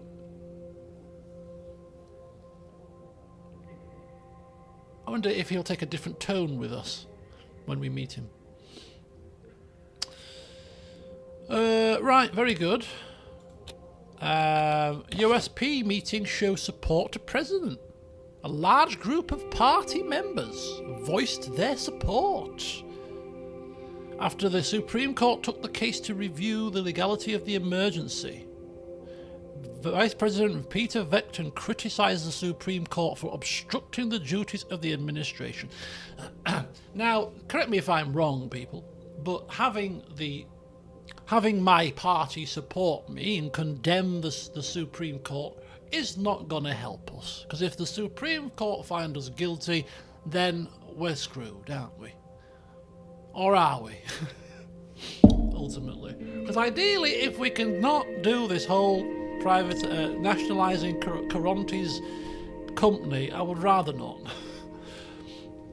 But that depends on if something happens that changes our mind before we have to make the decision. I don't think having the party's support is going to do much for us. How can you go against the court? The court find me guilty, then I'm guilty. You know what they're going to do? Protest? My removal? My potential imprisonment, maybe? Refugees suffer because of rain. Some have gone to Lesbia, apparently. Refugee crisis. And the Arcasian-Kinali relations entering a new chapter, it seems. Right, okay. So we'll have this meeting with Lucien, and then we will have to call a close to the session, because time has ticked away very quickly this evening. Yeah, this session has been... Oh, it's been painful. Everything was going so well in this playthrough. I was enjoying it. As in, the president was enjoying himself, ruling, thinking things are going smoothly, and now the reason why obviously he doesn't like it, and I don't like it, is because he's been backed into a corner and he's been forced to do something against his wishes, and that's not the best of positions to be with for anybody really, but for a man of this man's personality and way of being, that is probably the worst thing to happen to him. He's a man that likes to be in control, as we have seen. Likes to be the one pulling the strings. Likes to be the one making the profits, really. But yeah, we'll see what Lucien has to say. Hopefully this is not more bad news, but it can only be bad news, surely, at this point. Okay. Oh, we have an upcoming economy meeting. Oh, if we have that next, then I might have to squeeze that into the session, because let's see what the economists are saying about the situation. Let's see if the graph is correct or not. Right, come on then. He arrives bang on time, as is usual. Good morning, Mr. President. Lucien had dark circles below his eyes. The plethora of political developments must have been weighing even on a workaholic like him. We're not going to be one that... We're not a president that's bothered about people's welfare here. Are you getting enough sleep, Lucien? Look, if I'm not sleeping, then you're not sleeping, right? And I'm flipping not sleeping right now very well. Let's discuss this meeting. Let's crack on. I booked some of your time to pre-plan for today's meeting at the Ministry of Economy. I want to give you a short status update. As you know, I've been lobbying the old guard extensively after the constitutional review process began to ensure we don't end up in a weakened position. My efforts to ensure a court rejection for the legal arguments put forward by Mr. Richter are continuing. Ah, that's interesting. So what happens then if we don't follow Garassi's plan to nationalise the companies? We've done half of his plan and reinstated conscription. It sounds like Lucien is trying to wangle something behind the scenes, so maybe we can let that... I don't know. Could we let that slide? Maybe Lucian can pull through for us here. Maybe we can cross the palms of some of these old guard people with gold. We've got 7 personal profits. You know, Grassy, here, have some money. Have some cash. Bribe the bookers. Can we do that? Oh, we'll have to see. But anyway, this sounds like possibly good news. If anybody can pull some strings, Mr. Gallard can certainly pull some strings here. But I've got a sneaking suspicion that the economy meeting is where we have to decide whether we're privatising or nationalising the companies. So we have to make a decision straight away. And the safest decision will be to do what's being asked of us. But if we don't, I do have a sneaking suspicion that there might be alternative ways to get out of this impeachment situation. The question is, would we want to take the risk? Oh, it's going to be an interesting conversation. An interesting meeting. It is well known that the Old Guard wants many of these large companies to be nationalised. If we do that, our chances of the court rejecting Mr. Richter will increase. Yes, I'm hoping there's a but here, Lucian. But if we don't nationalise them, I've still got a plan. Please, Lucian, that's what I want to hear. That's what I want to hear coming out of your mouth right now.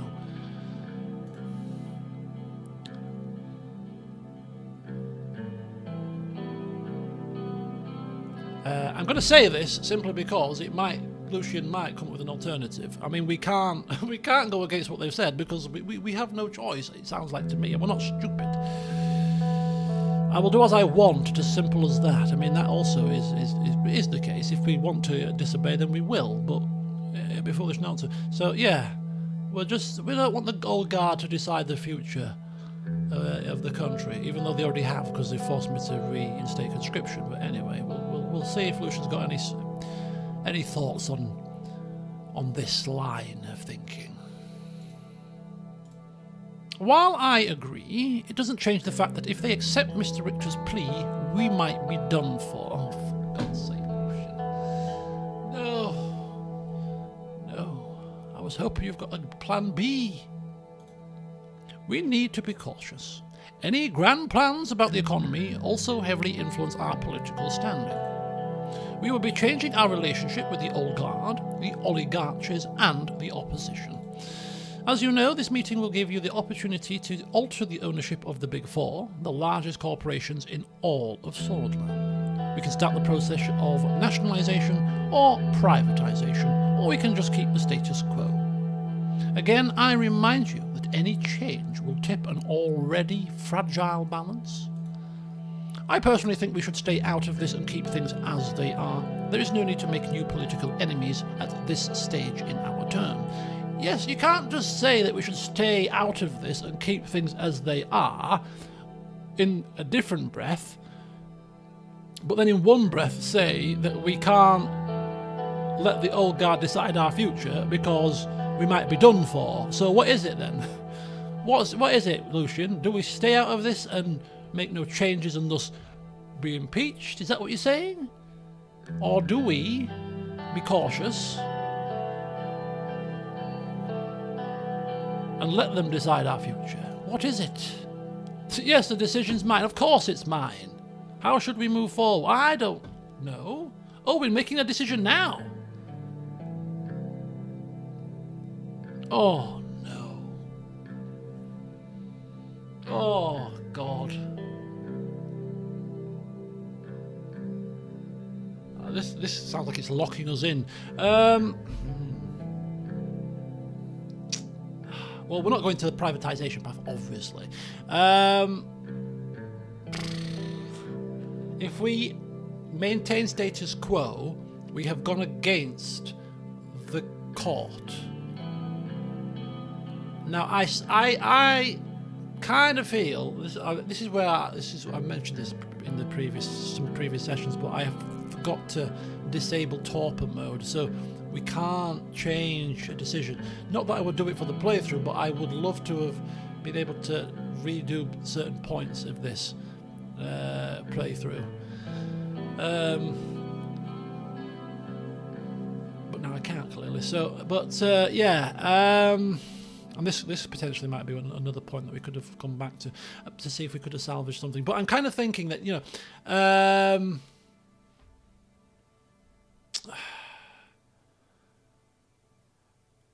because I don't categorically know if there's anything else we can do if we go against the court.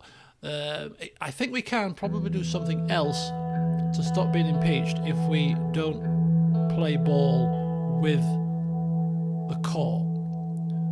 It would only make sense, right, from a gaming perspective here, thinking about this from a gaming perspective, which we don't usually do, but from a gaming perspective, if we lock into a decision now to ignore the court, there's got to be at least one chance to rescue ourselves somehow. I can't see it being, we choose this now and therefore we're dead-ended. You're going to be impeached. You've got no further chance. You've not listened to the old guard, because it doesn't make sense to me. It makes sense to go against the old guard at this point, and then have some kind of a way to scupper them, right? That's what makes sense to me. It would make sense for us to have an opportunity to scupper them, right? The question is, I mean, it means me right now, I want to scupper them. Clearly, quite happily want to rain on their parade big style and have the last laugh here. The question is, would my President reign, who's all about himself and profits and, you know, would he be foolish enough to go against the old guard here, risk impeachment,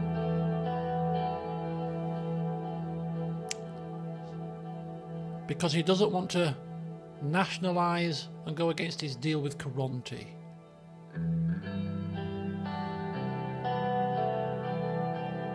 So that's what it boils down to, really. Does it boil down to the fact that you want to save your own skin and play it really, really cautiously and safely, or do you want to spit in the face of the court and refuse to do what they've asked and try to outmaneuver them with whatever ways may present themselves? Cigar hanging out of his mouth.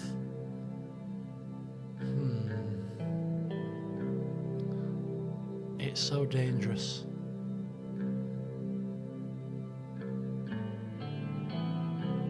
I mean, if impeachment was you're going to be removed from your position as president, right? I'd be more inclined. I'd be more inclined to say it's worth the risk. But if impeachment means imprisonment, then we clearly don't want to be in prison. We've got a load of cash, and we've got somewhere to retire to. So if impeachment is bye-bye, Mr. President, you're out of post, do you know what? It's a bit of an embarrassment, but I've got loads of cash. Do you know what? The country is as it is. We've done our best. Hey, do you know what? We'll live with it, and we'll retire to our villa, make some wine, and enjoy it. Okay, so that's what I do want to know. So life, that's good to know. So impeachment means life in prison, right? Or a stint in prison if they're feeling generous, right? Okay, so that changes things slightly, because that's we don't want to end up in prison. Certainly not for a long time. So,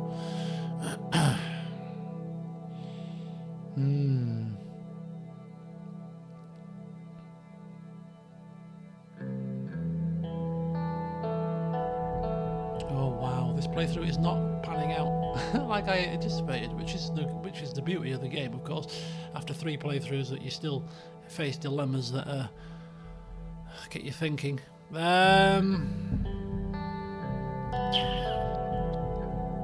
go against or not to go against? I think the fact that we could be imprisoned, I think it's too much of a risk. Our President Reign doesn't like the thought of being controlled, doesn't like the thought of them getting one over on him, and he would love nothing better than to spit in their face, do not what they've asked, and still end up not impeached, somehow, some way.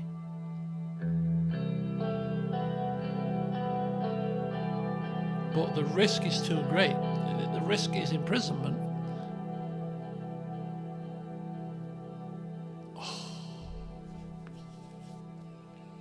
I wonder if we could flee. Could we flee? If we get found guilty, could we flee? I don't think we could flee if we're in the court facing trial. Could we take our money and run? Become a fugitive? I don't think that's possible. Oh, God. I so badly want not to do this. And see what happens. But I just don't think our President Ray would risk it.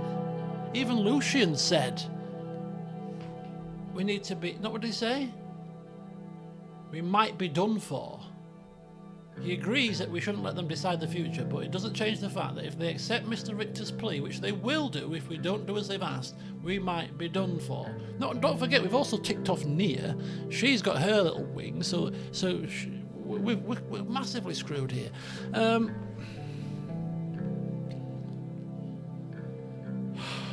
hate these decisions. I hate them. This is why I'm not a president. Talk about President, what do you want to do? I don't know. Stop asking me. I'm thinking. Give me an hour. Way up.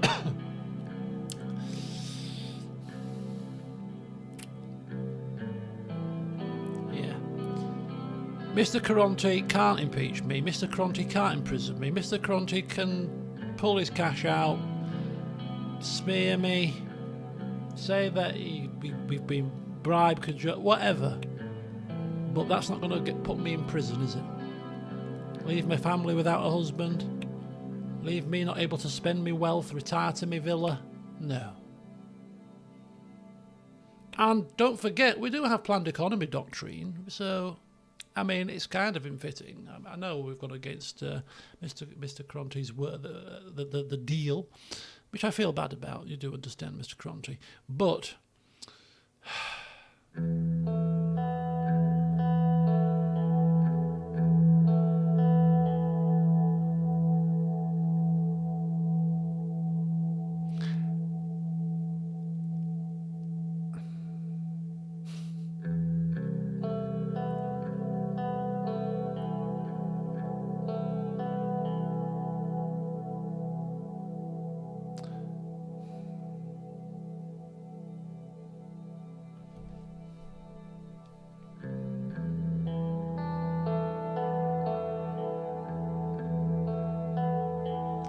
Is our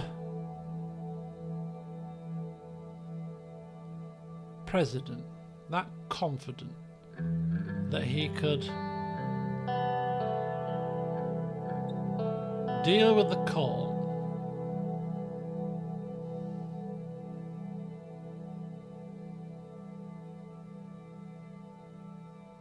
he's got Lucian, he's got Tusk, Caronte,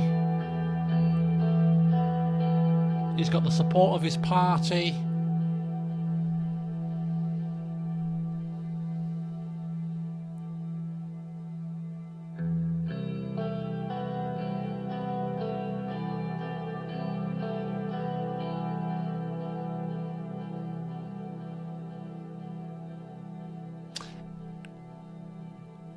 And Lucian said might be done for, right? He didn't say we will be done for.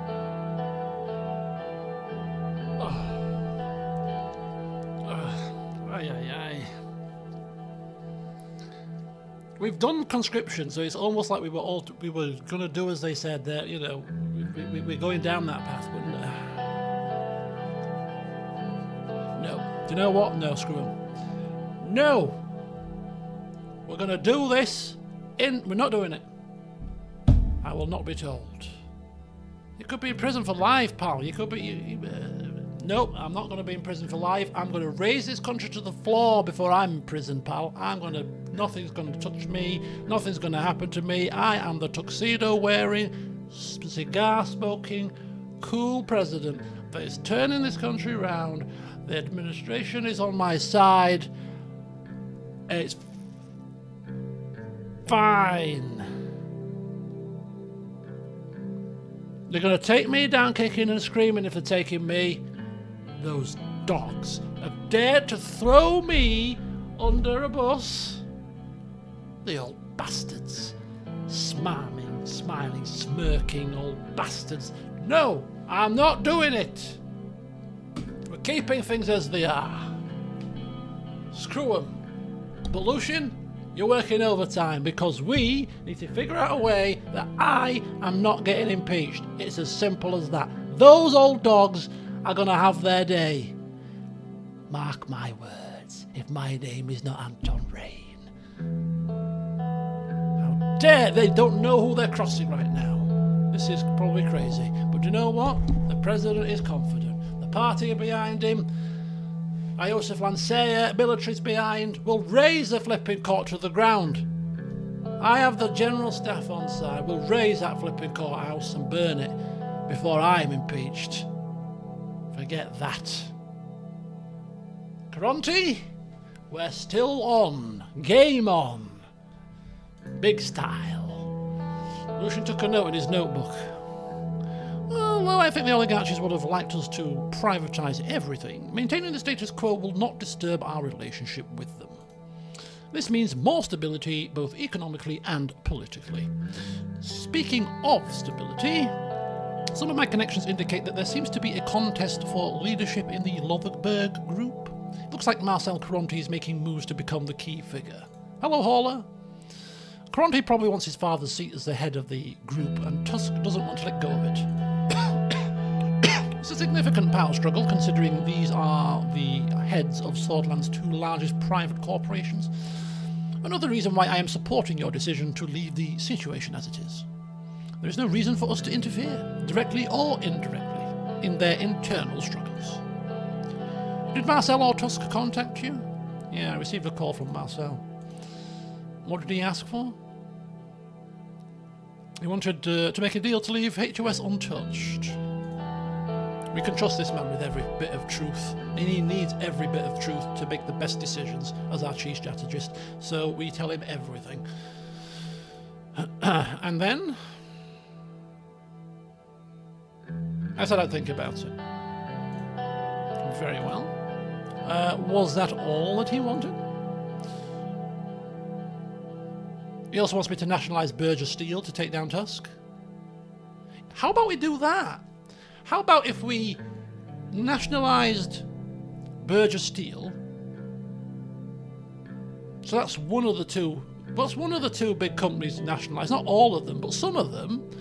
And we've done the conscription as well. We've kind of done 2 out of the 3 things. I mean, maybe they might look a little bit more favourably on that. You know, we've kind of done some stuff, not all of them, but you got to understand we're trying to balance the books here. I don't think it's going to help us personally.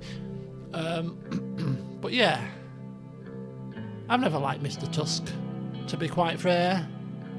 And I can't remember what I did in my first playthrough, but I'll be quite tempted to nationalise Burgess Steel this time. And go against Tusk and take Tusk down, have Caronte own it all. We're on good terms with Caronte. I think we could do it. Take down Tusk, have the full backing of Caronte, and then focus on not getting impeached. And if we don't get impeached, we take down the court. We're winning. Happy days. We're in full control. Perfect. I love it. I can see that. I can see it now. As I expected. This internal conflict among the oligarchies puts us in an interesting position.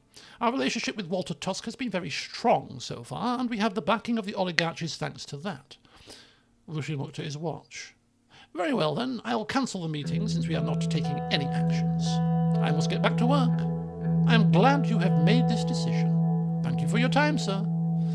Lucian got up from his chair and left the office, and now we are facing a right mire. It's way after 10:30, and I'm quite tempted to carry on. I don't think we got Kizaru's lighter last time. Right, the CSP, Contana Security Pact.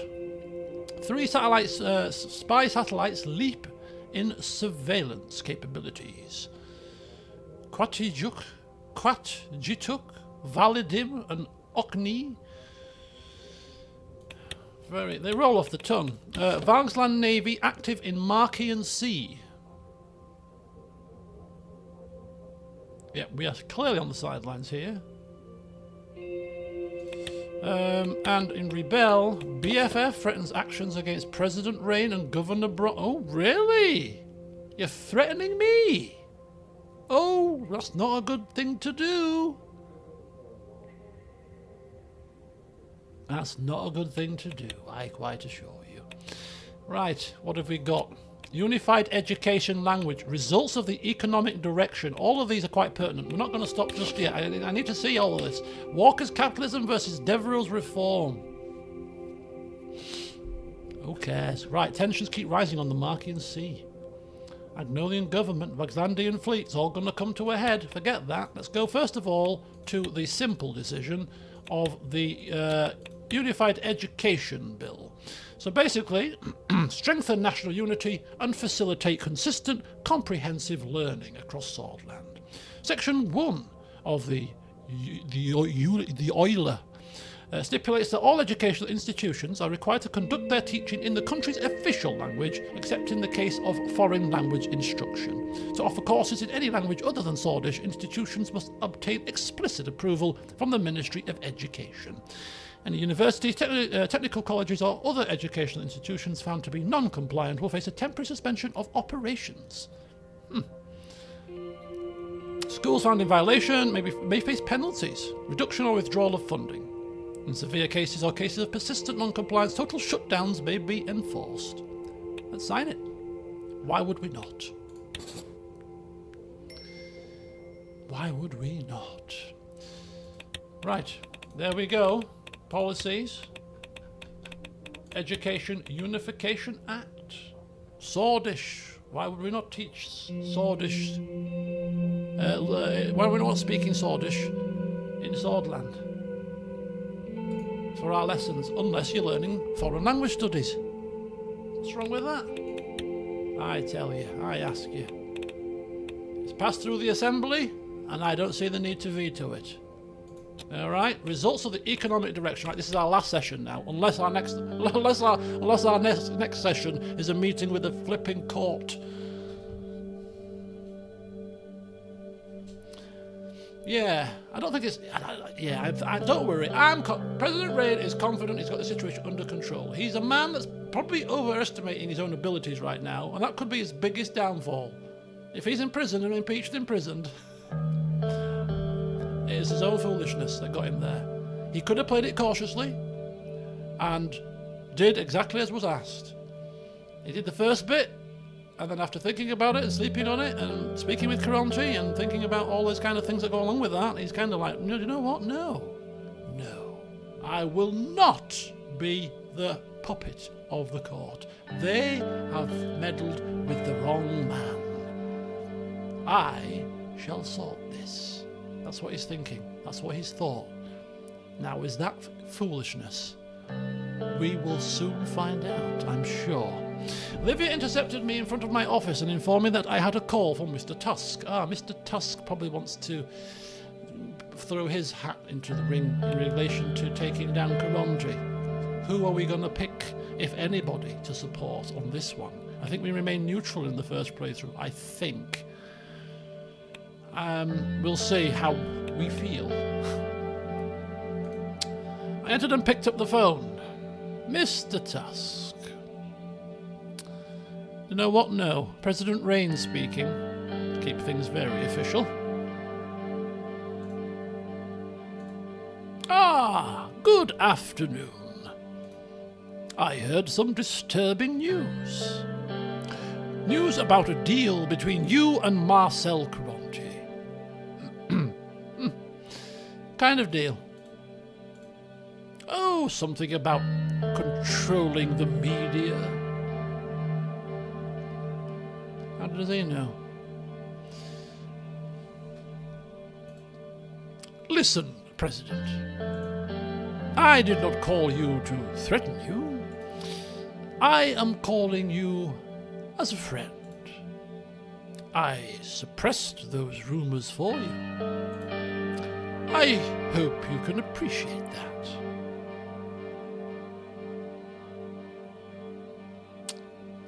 Yes, I do indeed, but why are you helping me exactly? Think about it as an investment. Now, nothing in this life is free. Here is what this will cost you. That damn boy, Marcel Karonji. I want him out of the equation. I found some evidence linking him to the Coronelli cartel, a powerful crime syndicate. What I want from you is simple. I will feed the information to the officials. I want you to start an investigation into Heart of Swordland. That's all I ask. It's not too much to ask, right? Is the information about the cartel ties verified? I wouldn't tell you if that wasn't the case. Heed my words, President. If you want to keep being one. The line dropped dead. Oh my God. Why am I going onwards? This is getting more and more intense here. This is the worst time to finish. Rumberg informs of whistleblower escape. Oh, we remember this from last time. So we have a whistleblower who has escaped Chelston Hailstone. He's got highly sensitive information about covert weapons. And Queen Beatrice wants him taking back. He did threaten me, and we don't take well to being threatened. That is one thing I will say. So, Oh, the movie premiere! And this is where we will meet Colonel Sol. So, I want to see, how he reacts to us now that we are not doing everything to unravel what he laid down before when he was president. Maybe he'd be a bit more amicable this time. It'd be interesting to see. So, with this one, though, Rumberg whistleblower, we will grant him asylum. We will grant him asylum. It's a pawn to use against Rumberg, so that's fine. Whistleblower has been placed in a safe house near Antel, and he's being guarded by Special Forces units. He's being interrogated to see whether the information is accurate. Right, okay, so we'll quickly glance at the news. Successful raids being launched by the police on shops and warehouses in Arvery City and Estord. Loads of illegal firearms have been confiscated. The shops are from two notorious crime families, Skinner and the Coronellis. But due to the law enforcement budget increase, we are cracking down on this kind of stuff. So the Geopolitico have basically reported that we have accepted the whistleblower, which is not great. We're hoping to keep it a secret. But the CSP criticises Rumberg and Arcasia. Oh dear. Right, so that's going to be the end of the session then. So in the next session, we can forget our troubles with Old Guard, Supreme Court members and, Walter Tusk and Marcel Caronti bickering and what we're going to do about that situation. And also the fact that, hey, we could be impeached soon. We'll forget everything for one night only, where we will go and watch something in the cinema. And hopefully just decompress and de-stress from the life of a president, just spend some time with family, hopefully, before we have to face the music down the line. But yeah, interesting session. Certainly probably the most challenging session we've had thus far, which is interesting, considering it's our only stream session that we've had. But yeah, we'll continue on and see where this takes us. But yeah, national debt is not looking particularly good. But we do have those shares maybe to materialise a little bit later down the line. The growth line's looking relatively positive right now, but hey, is that a good sign, a bad sign? We don't know. Our personal wealth is looking fantastic. We may need this at some point to get us out of trouble, we'll see. But yeah, the biggest question that we have hanging over us right now is, are we going to be impeached? The honest answer to that is, I don't have the foggiest clue. But I'm not holding my breath for our Mr. Rain. Hopefully he's gonna prove me wrong and this decision is a good one. Good grief. Right folks, the next session of this, I don't know, it might be a stream next, it might be a stream on Wednesday actually, but we'll see. If not, there'll be more recorded sessions to come. But yeah, I am playing this and Pentiment exclusively, so I'll be upping the streams to this game now to get this to a finish in time to play some CK2 from December onwards. But yeah, thanks for joining me this evening. Hope you've had a great weekend, and Hope you have a good week ahead. Tomorrow we'll be streaming some Pentiment, and then we'll take it from there. So, yeah, have a good one, folks. It's time for me to have a cup of tea, because a lot of talking, and this has been quite a tense session. So, yeah, Thanksgiving in the US next week. Oh, happy Thanksgiving. It'll be on Thursday then. Oh, which means only one thing. It means it's Black Friday too. Black Friday time. Time to run into stores and run out with TVs and fight people for these bargains. So yeah, I'll have to keep my eyes out. Is there anything I need? Now I remember speaking in the last stream. I can't remember when it was. Might have been was it the last stream when I was talking about Disney Plus, and I couldn't remember when I got like a free Disney Plus from something. I think I remembered what it was now, and it was Uber. Is it Uber One? I accidentally signed up for a free month of Uber One because I misclicked. And I think you got like a free subscription. I don't know how long the subscription was for to Disney Plus. I'm almost like 90% certain that's where I got it from. But anyway, just for those of you that may have recalled that, I was trying to wrap my brains about where I got free Disney Plus from. That was where it was from. So I knew I'd remember eventually. But anyway, go forth, enjoy the rest of your evening, rest of your afternoons, wherever you are, and hopefully see you tomorrow for some more Pentiment, and in due course for some more of this. It's scheduled to be Pentiment tomorrow, but I might come back to this again because I'm kind of wanting to find out what happens. So it might be more of this. Yeah, I'll see how I feel tomorrow, so just stay tuned, but there will be a stream of something. So have a good one, folks, and until next time, I'll see you soon. We go to the main menu.